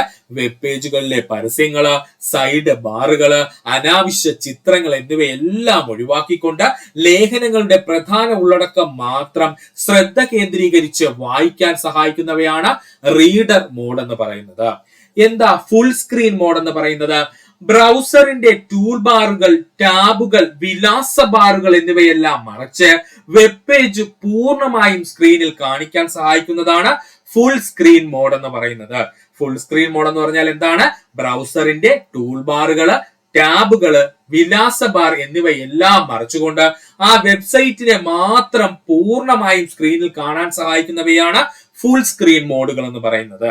അടുത്തതാണ് ഡാർക്ക് മോഡ് അഥവാ നൈറ്റ് മോഡുകൾ. ഡാർക്ക് മോഡുകൾ അഥവാ നൈറ്റ് മോഡുകൾ കുറഞ്ഞ വെളിച്ചമുള്ള സാഹചര്യങ്ങളിൽ കമ്പ്യൂട്ടർ ഉപയോഗിക്കുമ്പോൾ കണ്ണുകൾക്ക് ആയാസം കുറയ്ക്കാൻ വേണ്ടിയാണ് എന്തുപയോഗിക്കുന്നത്? ഡാർക്ക് മോഡ് അഥവാ നൈറ്റ് മോഡ് ഉപയോഗിക്കുന്നത്. വെളുത്ത പശ്ചാത്തലത്തിന് പകരം ഇരുണ്ട പശ്ചാത്തലത്തിലായിരിക്കും ഉള്ളടക്കം കാണിക്കുന്നത്. അപ്പോൾ ഡാർക്ക് മോഡ് അല്ലെങ്കിൽ നൈറ്റ് മോഡിനകത്ത് എപ്പോഴും വെളുത്ത പശ്ചാത്തലത്തിന് പകരം ഇരുണ്ട പശ്ചാത്തലത്തിലായിരിക്കും ഉള്ളടക്കം കാണിക്കുന്നത്. ശ്രദ്ധിക്കുക. അപ്പോൾ ഡാർക്ക് മോഡ് അല്ലെങ്കിൽ നൈറ്റ് മോഡ് എന്ന് പറഞ്ഞാൽ എന്താ? കുറഞ്ഞ വെളിച്ചമുള്ള സാഹചര്യങ്ങളിൽ കമ്പ്യൂട്ടർ ഉപയോഗിക്കുമ്പോൾ കണ്ണുകൾക്ക് ആയാസം കുറയ്ക്കാൻ വേണ്ടിയാണ് ഡാർക്ക് മോഡ് അഥവാ നൈറ്റ് മോഡ് നമ്മൾ ഉപയോഗിക്കുന്നത്. വെളുത്ത പശ്ചാത്തലത്തിൽ പകരം ഇരുണ്ട പശ്ചാത്തലത്തിലായിരിക്കും ഡാർക്ക് മോഡ് അല്ലെങ്കിൽ നൈറ്റ് മോഡിലെ ഉള്ളടക്കങ്ങൾ കാണിക്കുന്നത്. അതുകൊണ്ടൊന്ന് ഓർക്കുക. HTML ഒരു ചിത്രത്തെ പ്രദർശിപ്പിക്കാൻ ഉപയോഗിക്കുന്ന ടാഗ് ഏതാണ്? ഉത്തരം ഓപ്ഷൻ ഡി, ഇമേജ് ടാഗ് ആണ്. HTML ഒരു ചിത്രത്തെ പ്രദർശിപ്പിക്കാൻ ഉപയോഗിക്കുന്ന ടാഗ് ഏതാണ്? ഇമേജ് ടാഗ് ആണ്. അപ്പോൾ കുറച്ച് പ്രധാനപ്പെട്ട HTML ബന്ധപ്പെട്ട ടാഗുകൾ നമുക്ക് നോക്കാം. ഇത് പറയുന്ന സമയത്ത് സുഹൃത്തുക്കളെ ഈ ചിത്രം കൂടി ഒന്ന് ശ്രദ്ധിച്ചോളണം കേട്ടോ. ഇതിന്റെ സൈഡിൽ കിടക്കുന്ന ഇതുകൂടെ ഒന്ന് ശ്രദ്ധിച്ചു വെച്ചോളണം. ഇങ്ങനെയായിരിക്കും ക്വസ്റ്റ്യനകത്ത് വരുന്നത്. ആദ്യം നമുക്ക് നോക്കുവാനുള്ളത് പാരഗ്രാഫ് ടാഗ് ആണ്. എന്താണ് പാരഗ്രാഫ് ടാഗ്? കണ്ണികാരൂപത്തിൽ ഉള്ളടക്കം പ്രദർശിപ്പിക്കാൻ ഉപയോഗിക്കുന്ന ടാഗാണ് പാരഗ്രാഫ് ടാഗ്. കണ്ണികാരൂപത്തിൽ ഉള്ളടക്കം പ്രദർശിപ്പിക്കാൻ ഉപയോഗിക്കുന്ന ടാഗ് ഏതാണ്? പാരഗ്രാഫ് ടാഗ് ആണ്. അടുത്തതാണ് ആങ്കർ ടാഗ്. ചിത്രത്തിലോട്ട് ശ്രദ്ധിച്ചോളണേ. Anchor tag. ആങ്കർ ടാഗുകൾ ഉപയോഗിക്കുന്നത് മറ്റു വെബ് പേജുകളിലേക്കോ വെബ്സൈറ്റുകളിലേക്കോ മറ്റു ഭാഗങ്ങളിലേക്കോ ലിങ്കുകൾ നൽകാൻ ഉപയോഗിക്കുന്നു. അപ്പോൾ നമുക്ക് ലഭിക്കുന്ന വെബ്സൈറ്റിൽ നിന്ന് മറ്റു വെബ് പേജുകളിലേക്കോ അല്ലെങ്കിൽ മറ്റൊരു വെബ്സൈറ്റിലേക്കോ അല്ലെന്നുണ്ടെങ്കിൽ നമ്മുടെ വെബ് പേജിൽ തന്നെ മറ്റു ഭാഗങ്ങളിലേക്കോ കടക്കുന്നതിന് വേണ്ടിയിട്ടുള്ള ലിങ്കുകൾ നൽകാൻ ഉപയോഗിക്കുന്ന ടാഗാണ് ആങ്കർ ടാഗ് എന്നറിയപ്പെടുന്നത്. വളരെ ഇമ്പോർട്ടന്റ് ആണ്. Anchor tag already PSC previous ആയി ചോദിച്ചിട്ടുണ്ട്. അപ്പോൾ ആങ്കർ ടാഗ് എന്തിനാ ഉപയോഗിക്കുന്നത്? നമ്മുടെ വെബ്സൈറ്റിൽ നിന്ന് മറ്റൊരു വെബ് പേജിലേക്കോ അല്ലെങ്കിൽ മറ്റൊരു വെബ്സൈറ്റിലേക്കോ ഇല്ലെങ്കിൽ നമ്മുടെ വെബ് പേജിൽ തന്നെ മറ്റേതെങ്കിലും ഭാഗങ്ങളിലേക്കോ കടക്കുന്നതിന് വേണ്ടിയിട്ടുള്ള ലിങ്കുകൾ നൽകാൻ ഉപയോഗിക്കുന്ന ടാഗാണ് ആങ്കർ ടാഗ് എന്ന് പറയുന്നത്. അടുത്തതാണ് ഹെഡ്ലൈൻ ടാഗ്. ഏതാണ്? Headline tag. തലക്കെട്ടുകൾ നൽകാനാണ് ഈ ടാഗുകൾ ഉപയോഗിക്കുന്നത്. ഇതിൽ H1 ഏറ്റവും വലിയ തലക്കെട്ടും H6 ഏറ്റവും ചെറിയ തലക്കെട്ടിനെയുമാണ് സൂചിപ്പിക്കുന്നത്.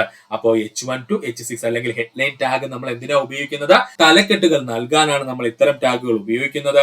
ഇതിൽ H1 എന്ന് പറഞ്ഞാൽ ഏറ്റവും വലിയ തലക്കെട്ടും H6 എന്ന് പറഞ്ഞാൽ ഏറ്റവും ചെറിയ തലക്കെട്ടിനെയുമാണ് സൂചിപ്പിക്കുന്നത്.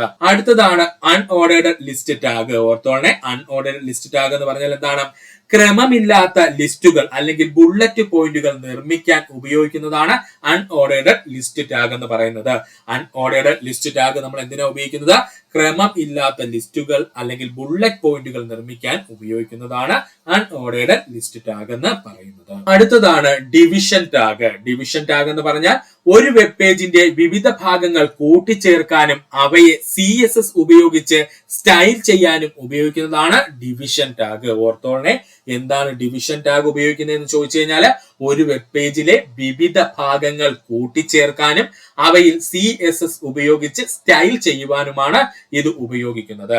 അടുത്തതാണ് സ്പാൻ ടാഗ്. എന്താണ് സ്പാൻ ടാഗ്? സ്പാൻ ടാഗ് സമാനമായി ഉള്ളടക്കത്തിന്റെ ഒരു ചെറിയ ഭാഗം സ്റ്റൈൽ ചെയ്യാൻ ഇത് ഉപയോഗിക്കുന്നു. ഇതൊരു ഇൻലൈൻ ലെവൽ ഘടകമാണ്. ഓർക്കുക, സ്പാൻ ടാഗ് എന്ന് പറഞ്ഞാൽ ഈ ടാഗിന് സമാനമായിട്ട് ഉള്ളടക്കത്തിന്റെ ഒരു ചെറിയ ഭാഗത്തെ സ്റ്റൈൽ ചെയ്യാനാണ് ഉപയോഗിക്കുന്നത്. പക്ഷെ ഇതിന്റെ പ്രത്യേകത എന്താ? ഇതൊരു ഇൻലൈൻ ലെവൽ ഘടകമാണ്.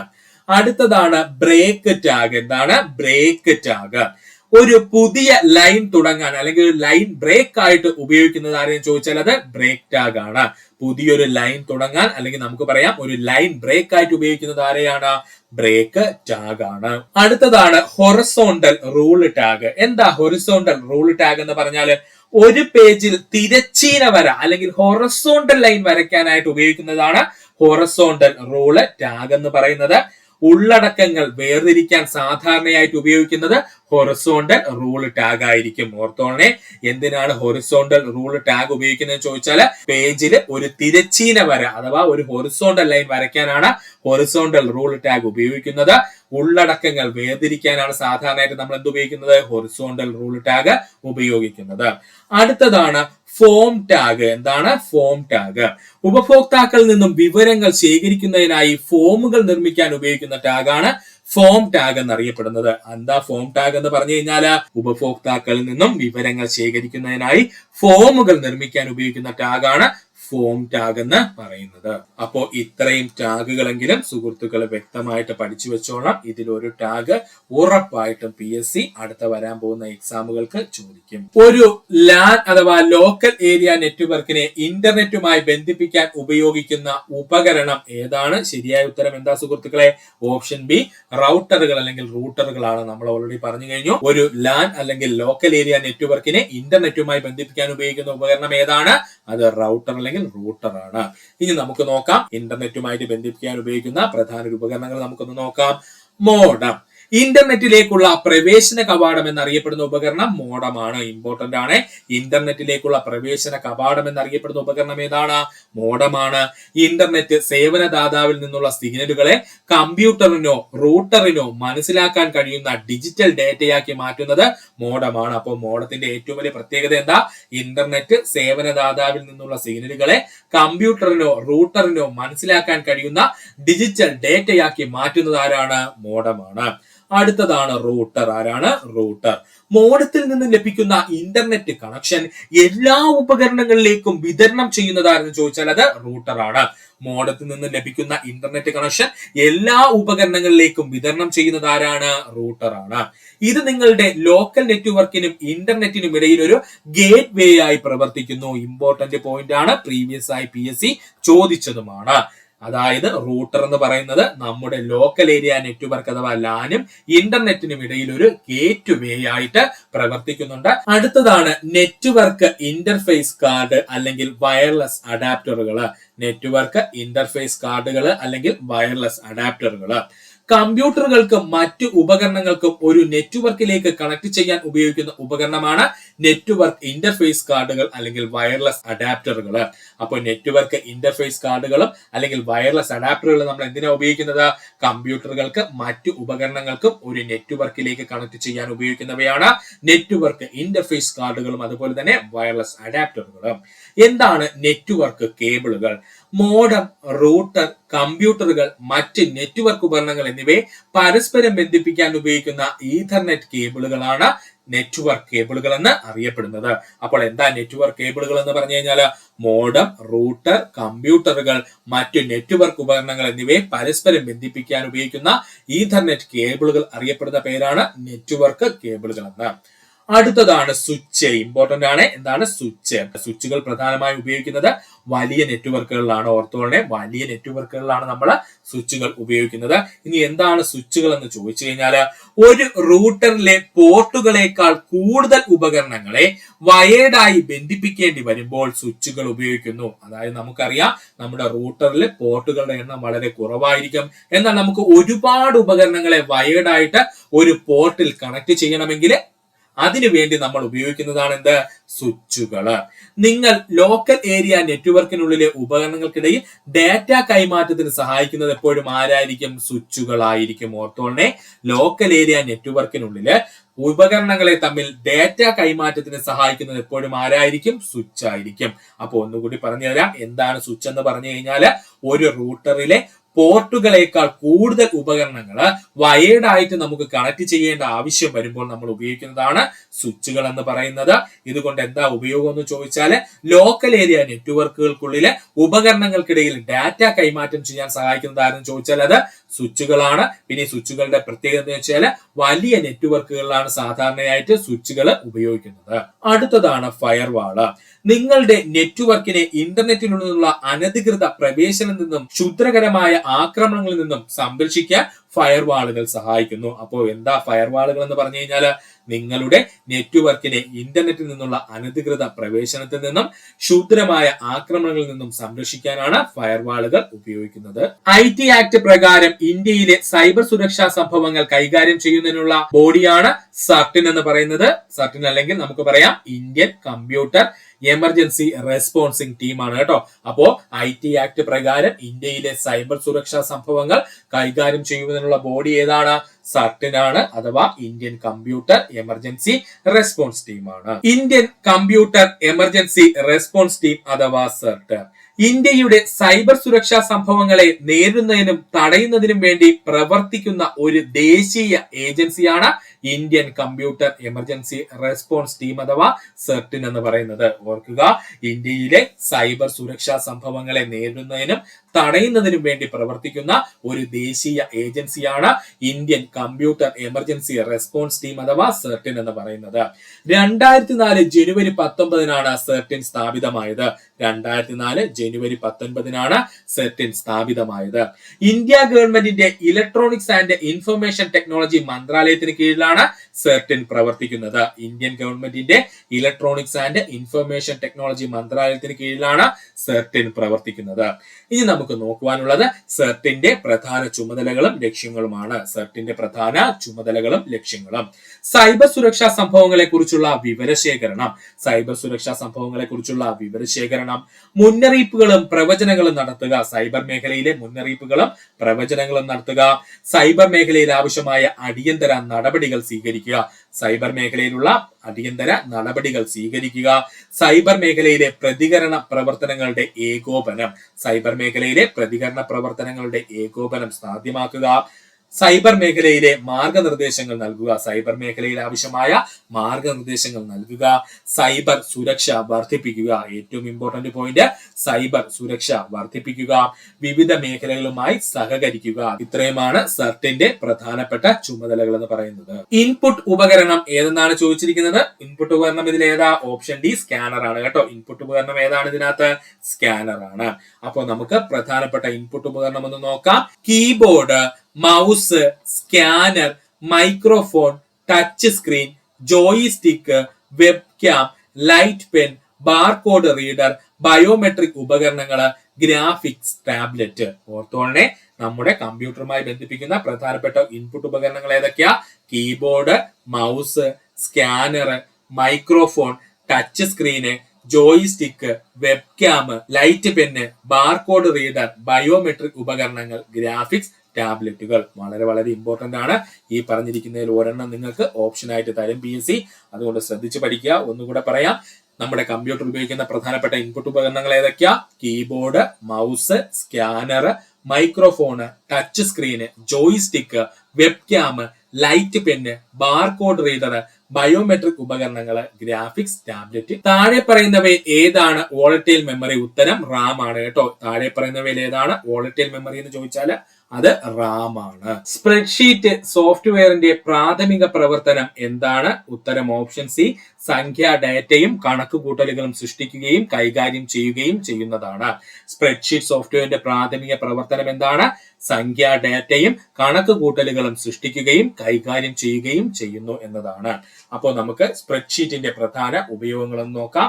സ്പ്രെഡ്ഷീറ്റിന്റെ പ്രധാന ഉപയോഗങ്ങൾ: ഡാറ്റാ സംഭരണവും ഓർഗനൈസേഷനും,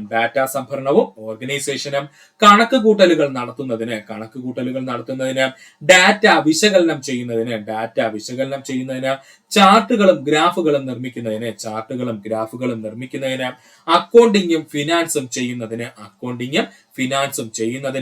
പ്രോജക്ട് മാനേജ്മെന്റിന്, ഡാറ്റ എൻട്രി ഓപ്പറേഷനുകൾക്ക്, റിപ്പോർട്ട് നിർമ്മാണത്തിന്, ലളിതമായ ഡാറ്റാബേസ് നിർമ്മാണത്തിന്.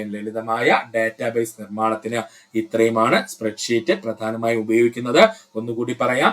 ഡാറ്റാ സംഭരണവും ഓർഗനൈസേഷനും, കണക്കുകൂട്ടലുകൾ നടത്തുന്നതിന്, ഡാറ്റ വിശകലനം ചെയ്യുന്നതിന്, ചാർട്ടുകളും ഗ്രാഫുകളും നിർമ്മിക്കുന്നതിന്, അക്കൗണ്ടിംഗ് ഫിനാൻസും ചെയ്യുന്നതിന്, പ്രോജക്ട് മാനേജ്മെന്റിന്, ഡാറ്റ എൻട്രി പ്രവർത്തനങ്ങൾക്ക്, റിപ്പോർട്ട് നിർമ്മാണത്തിന്, ലളിതമായ ഡാറ്റാബേസ് നിർമ്മാണത്തിന്. സോഷ്യൽ മീഡിയയിൽ മുമ്പ് അറിയപ്പെട്ടിരുന്ന ഫേസ്ബുക്കിന്റെ പുതിയ പേരെന്താണ്? മെറ്റ എന്നാണ്. സോഷ്യൽ മീഡിയയിൽ മുമ്പ് അറിയപ്പെട്ടിരുന്ന ഫേസ്ബുക്കിന്റെ ഇപ്പോഴത്തെ പേരെന്താണ്? മെറ്റ എന്നാണ്. ഇനി പറയുന്ന നെറ്റ്വർക്ക് ഉപകരണങ്ങൾ ഏതാണ് ഡാറ്റ പാക്കറ്റുകളുടെ രൂപത്തിൽ കൈമാറുന്നതെന്ന് ചോദിച്ചു കഴിഞ്ഞാൽ അത് റൂട്ടർ ആണ്. ഇനി പറയുന്ന നെറ്റ്വർക്ക് ഉപകരണങ്ങളിൽ ഏതാണ് ഡാറ്റ പാക്കറ്റുകളുടെ രൂപത്തിൽ കൈമാറുന്നതെന്ന് ചോദിച്ചാൽ അത് റൂട്ടർ ആണ്. ഏത് മാൽവെയർ ആണ് അതിന്റെ ഡെവലപ്പർക്ക് വരുമാനം ഉണ്ടാക്കാൻ ഉപയോഗിക്കുന്നതെന്ന് ചോദിച്ചു കഴിഞ്ഞാൽ ഉത്തരം റാംസം വെയറുകളാണ് കേട്ടോ. ശ്രദ്ധിച്ചോളണേ. ഏത് മാൽവെയർ ആണ് അതിന്റെ ഡെവലപ്പർക്ക് വരുമാനം ഉണ്ടാക്കാൻ ഉപയോഗിക്കുന്നത് ചോദിച്ചാൽ അത് റാംസം വെയറുകളാണ്. അപ്പോ നമ്മുടെ PSC സ്ഥിരം ചോദിക്കുന്ന കുറച്ച് മാൽവെയറുകളുണ്ട്. അവയെ പഠിച്ചു വെക്കണം. വെറുതെ അവയുടെ പേര് മാത്രം പഠിച്ചാൽ പോരാ, അവ എങ്ങനെയാണ് പ്രവർത്തിക്കുന്നതെന്ന് കൂടി നമ്മൾ പഠിച്ചു വെക്കണം. പ്രവർത്തനം അനുസരിച്ച് മാൽവെയറുകളുടെ സ്വഭാവം മാറും, അല്ലെങ്കിൽ തരം മാറിക്കൊണ്ടിരിക്കും.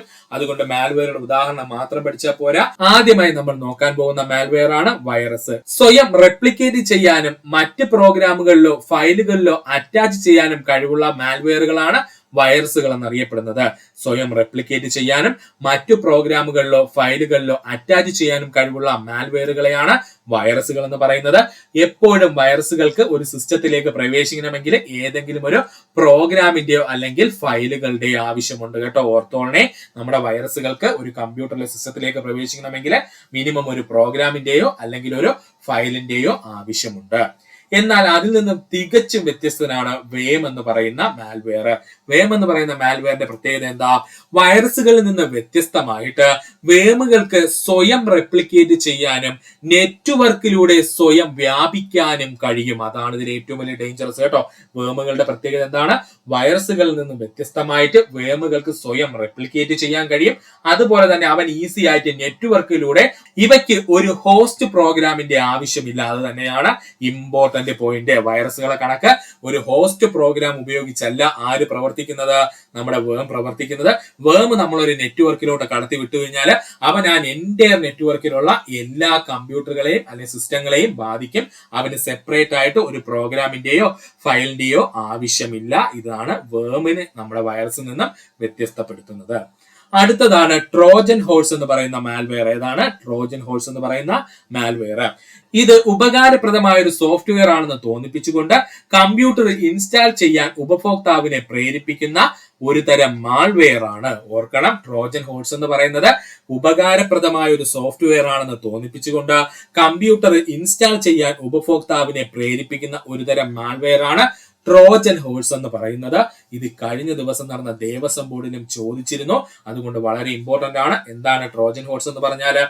ഉപകാരപ്രദമായ ഒരു സോഫ്റ്റ്വെയർ ആണെന്ന് തോന്നിപ്പിച്ചുകൊണ്ട് കമ്പ്യൂട്ടർ ഇൻസ്റ്റാൾ ചെയ്യാൻ ഉപഭോക്താവിനെ പ്രേരിപ്പിക്കുന്ന ഒരുതരം മാൾവെയർ ആണ് ട്രോജൻ ഹോഴ്സ് എന്ന് പറയുന്നത്. അടുത്തതാണ് റാംസം വെയറുകൾ. എന്താണ് റാംസം വെയറുകൾ? ഉപഭോക്താവിന്റെ ഫയലുകൾ എൻക്രിപ്റ്റ് ചെയ്യുകയും അവ തിരികെ ലഭിക്കാൻ പണം ആവശ്യപ്പെടുകയും ചെയ്യുന്ന ഒരുതരം മാൾവെയർ ആണ് റാംസം വെയറുകൾ. എന്താ റാംസം വെയറുകൾ എന്ന് പറഞ്ഞാൽ? ഉപഭോക്താവിന്റെ ഫയലുകൾ എൻക്രിപ്റ്റ് ചെയ്യുകയും അവ തിരികെ ലഭിക്കാൻ പണം ആവശ്യപ്പെടുകയും ചെയ്യുന്ന ഒരുതരം മാൾവെയർ ആണ് റാംസം വെയറുകൾ. അടുത്തതാണ് സ്പൈവെയറുകൾ. ഉപഭോക്താവിന്റെ അറിവോ സമ്മതമോ ഇല്ലാതെ അവരുടെ കമ്പ്യൂട്ടർ പ്രവർത്തനങ്ങൾ നിരീക്ഷിക്കുകയും വ്യക്തിഗത വിവരങ്ങൾ ശേഖരിച്ച് മൂന്നാം കക്ഷികൾക്ക് അയക്കുകയും ചെയ്യുന്ന മാൽവെയറുകൾ അറിയപ്പെടുന്ന പേരാണ് സ്പൈവെയറുകൾ എന്ന്. അപ്പോൾ എന്താ സ്പൈവെയർ എന്ന് പറഞ്ഞാൽ? ഉപഭോക്താവിന്റെ അറിവോ സമ്മതമോ ഇല്ലാതെ അവരുടെ കമ്പ്യൂട്ടർ പ്രവർത്തനങ്ങൾ നിരീക്ഷിക്കുകയും വ്യക്തിഗത വിവരങ്ങൾ ശേഖരിച്ച് മൂന്നാം കക്ഷിക്ക് അയക്കുകയും ചെയ്യുന്ന മാൽവെയർ ആണ് സ്പൈവെയറുകൾ എന്ന് പറയുന്നത്. അടുത്തതാണ് ആഡ്വെയർസ്. എന്താണ് ആഡ്വെയർസ്? അനാവശ്യമായ പരസ്യങ്ങൾ കമ്പ്യൂട്ടറിൽ പ്രദർശിപ്പിക്കുന്ന മാൽവെയർ ആണ് ആഡ്വെയറുകൾ എന്ന് പറയുന്നത്. പോപ്പപ്പ് പരസ്യങ്ങള്, ബ്രൗസറിൽ പുതിയ ടൂൾ ബാറുകൾ ചേർക്കുക എന്നിവയെല്ലാം ഇതിന്റെ ഭാഗമാണ്. അപ്പോൾ ആഡ്വെയറുകൾ എന്ന് പറഞ്ഞാൽ എന്താണ്? അനാവശ്യമായ പരസ്യങ്ങൾ കമ്പ്യൂട്ടറിൽ പ്രദർശിപ്പിക്കുന്ന മാൽവെയറുകളാണ് ആഡ്വെയറുകൾ എന്ന് പറയുന്നത്. ഇവയുടെ പ്രധാനപ്പെട്ട പണി എന്ന് ചോദിച്ചാൽ പോപ്പപ്പ് പരസ്യങ്ങൾ കൊണ്ടുവരിക, അല്ലെന്നുണ്ടെങ്കിൽ ബ്രൗസറിൽ പുതിയ ടൂൾ ബാറുകൾ ചേർക്കുക എന്നിവയാണ് ആഡ്വെയറുകളുടെ പ്രധാന പണി എന്ന് പറയുന്നത്. അടുത്തതാണ് റൂട്ട് കിറ്റ്. നിങ്ങൾ അധികം കേട്ട് കാണൂല. റൂട്ട് കിറ്റ് ഒരു സിസ്റ്റത്തിൽ നുഴഞ്ഞു കയറിയ ശേഷം തങ്ങളുടെ സാന്നിധ്യം മറച്ചുവെച്ച് ആക്രമണകാരിക്ക് സിസ്റ്റത്തിന്റെ പൂർണ്ണ നിയന്ത്രണം നേടാൻ സഹായിക്കുന്ന സോഫ്റ്റ്വെയറുകളുടെ കൂട്ടമാണ് റൂട്ട് കിറ്റ് എന്നറിയപ്പെടുന്നത്. ഏറ്റവും ഡേഞ്ചറസ് ആണ് കേട്ടോ ഈ റൂട്ട് കിറ്റുകൾ. ഓർത്തോളണേ. അപ്പോൾ എന്താണ് റൂട്ട് കിറ്റുകൾ എന്ന് പറഞ്ഞാൽ? ഒരു സിസ്റ്റത്തിൽ നുഴഞ്ഞു കയറിയ ശേഷം തങ്ങളുടെ സാന്നിധ്യം മറച്ചു വെച്ചുകൊണ്ട് ആക്രമണകാരിക്ക് സിസ്റ്റത്തിന്റെ പൂർണ്ണ നിയന്ത്രണം നേടാൻ സഹായിക്കുന്ന സോഫ്റ്റ്വെയറുകളുടെ കൂട്ടം അറിയപ്പെടുന്ന പേരാണ് റൂട്ട് കിറ്റ് എന്നുള്ളത്. അടുത്തതാണ് കീ ലോഗർ. നമ്മൾ എല്ലാവരും കേട്ടു കാണും കീ ലോഗർ. ഉപഭോക്താവ് കീബോർഡിൽ ടൈപ്പ് ചെയ്യുന്ന ഓരോ കീ സ്ട്രോക്കും റെക്കോർഡ് ചെയ്യുന്ന മാൽവെയർ ആണ് കീ ലോഗർ എന്നറിയപ്പെടുന്നത്. പ്രധാനമായിട്ട് പാസ്വേഡുകൾ കണ്ടെത്താനായിട്ട് ഉപയോഗിക്കുന്ന അല്ലെങ്കിൽ മോഷണത്തിന് ഉപയോഗിക്കുന്നത് എന്ന് ചോദിച്ചു കഴിഞ്ഞാൽ കീ ലോഗറുകളാണ് കേട്ടോ. അപ്പോൾ എന്താ കീ ലോഗറുകൾ എന്ന് ചോദിച്ചാൽ ഉപഭോക്താവ് കീബോർഡിൽ ടൈപ്പ് ചെയ്യുന്ന ഓരോ കീ സ്ട്രോക്കുകളും റെക്കോർഡ് ചെയ്യുന്ന മാൽവെയർ ആണ് കീ ലോഗർ എന്നറിയപ്പെടുന്നത്. പ്രധാനമായിട്ടും കീ ലോഗർ ഉപയോഗിക്കുന്നത് പാസ്വേഡ് തെഫ്റ്റിനാണ്. ഓർക്കുക. അടുത്തതാണ് ബോട്ട് നെറ്റ്. ഇത് നിങ്ങൾ കേട്ട് കാണത്തില്ല. ബോട്ട് നെറ്റ് മാൽവെയർ ബാധിച്ച കമ്പ്യൂട്ടറുകളുടെ ഒരു വലിയ ശൃംഖലയെ വിളിക്കുന്ന പേരാണ് ബോട്ട് നെറ്റ് എന്ന്. എന്താ ബോട്ട് നെറ്റ് എന്ന് പറഞ്ഞു കഴിഞ്ഞാൽ മാൽവെയർ ബാധിച്ച കമ്പ്യൂട്ടറുകളുടെ ഒരു വലിയ ശൃംഖലയാണ് ബോട്ട് നെറ്റ് എന്ന് അറിയപ്പെടുന്നത്. ഒരു ആക്രമണകാരിക്ക് ഈ കമ്പ്യൂട്ടറുകളുടെ വിദൂരമായി നിയന്ത്രിക്കാൻ കഴിയും. അപ്പോൾ ഒരു ബോട്ട് നെറ്റിലുള്ള കമ്പ്യൂട്ടറുകളെ ഒരു ആക്രമണകാരിക്ക് എത്ര വിദൂരമായിട്ടിരുന്ന് വേണമെങ്കിലും നിയന്ത്രിക്കാൻ കഴിയും. അടുത്തതാണ് ക്രിപ്റ്റോ ജാക്കിങ്. ഇതും നിങ്ങൾ കേട്ട് കാണത്തില്ല. ക്രിപ്റ്റോ ജാക്കിങ് ഉപഭോക്താവിന്റെ അറിവോ സമ്മതമോ ഇല്ലാതെ അവരുടെ കമ്പ്യൂട്ടറിന്റെ പ്രോസസിംഗ് പവർ ഉപയോഗിച്ച് ക്രിപ്റ്റോ കറൻസി മൈൻ ചെയ്യാൻ ഉപയോഗിക്കുന്ന മാൽവെയർ ആണ് ക്രിപ്റ്റോ ജാക്കിങ് എന്ന് പറയുന്നത്. ഇക്കാലത്ത് ഒരുപാട് ആൾക്കാർ ചെയ്യുന്ന ഒരു പ്രവർത്തനമാണ് ക്രിപ്റ്റോ ജാക്കിങ് എന്ന് പറയുന്നത്. ഇതെന്താണ് സംഭവം? ഉപഭോക്താവിന്റെ അറിവോ സമ്മതമോ ഇല്ലാതെ അവര് കമ്പ്യൂട്ടറിന്റെ പ്രോസസിംഗ് പവർ ഉപയോഗിച്ച് ക്രിപ്റ്റോ കറൻസി മൈൻ ചെയ്യാൻ ഉപയോഗിക്കുന്ന മാൽവെയറിനെ വിളിക്കുന്ന പേരാണ് ക്രിപ്റ്റോ ജാക്കിങ് എന്ന്. എന്താണ് ക്രിപ്റ്റോ ജാക്കിങ് എന്ന്? ഇത്രയുമായിരുന്നു 2025 ചോദിച്ച IT സൈബർ ലാ മേഖലയിലെ പ്രീവിയസ് ക്വസ്റ്റ്യൻസ്. വളരെ വളരെ ഇമ്പോർട്ടന്റ് ആണ് സുഹൃത്തുക്കളെ ഈ ചോദ്യങ്ങളെല്ലാം. കാരണം എന്തെന്ന് ചോദിച്ചാൽ നമ്മുടെ പോലീസ് കോൺസ്റ്റബിൾ ആവട്ടെ, LD എക്സാം ആവട്ടെ, ഇവയുടെ IT ആൻഡ് സൈബർ ലായുടെ ക്വസ്റ്റ്യങ്ങൾക്ക് ഒരു പ്രത്യേകതയുണ്ട്. ഒരു ചോദ്യം നമ്മൾ ആരും കേൾക്കാത്തതായിരിക്കും, പക്ഷെ ബാക്കിയുള്ള 4 ചോദ്യങ്ങൾ പ്രീവിയസ് ആയിട്ട് PSC ചോദിച്ച ചോദ്യങ്ങൾ അതുപോലെ എടുത്തിടുകയാണ് ചെയ്യുന്നത്. അതുകൊണ്ട് സുഹൃത്തുക്കൾ വ്യക്തമായിട്ട് ഈ ക്വസ്റ്റ്യൻസ് പഠിക്കുകയും അതിന്റെ റിലേറ്റഡ് ഫാക്ട്സ് നോക്കി വയ്ക്കുകയും ചെയ്യുക. ഇത്രയും നേരം ഈ വീഡിയോ കണ്ട സുഹൃത്തുക്കൾ എല്ലാവർക്കും നന്ദി, നമസ്കാരം. നിങ്ങൾക്ക് ഈ വീഡിയോ ഇഷ്ടമായെങ്കിൽ നിങ്ങളുടെ സുഹൃത്തുക്കൾ കൂടി ഷെയർ ചെയ്ത് കൊടുക്കുക. അതിനോടൊപ്പം തന്നെ നമ്മുടെ ചാനൽ സബ്സ്ക്രൈബ് ചെയ്ത് സഹായിക്കുക. സബ്സ്ക്രൈബ് ബട്ടനോട് ചേർന്നുള്ള ബെൽ ബട്ടൺ അമർത്തി കഴിഞ്ഞാൽ നമ്മൾ അപ്ലോഡ് ചെയ്യുന്ന വീഡിയോകൾ സുഹൃത്തുക്കളെ നിങ്ങൾ എത്തുന്നതാണ്. സുഹൃത്തുക്കൾ എല്ലാവർക്കും നന്ദി, നമസ്കാരം. നല്ലൊരു ദിവസം നേരുന്നു.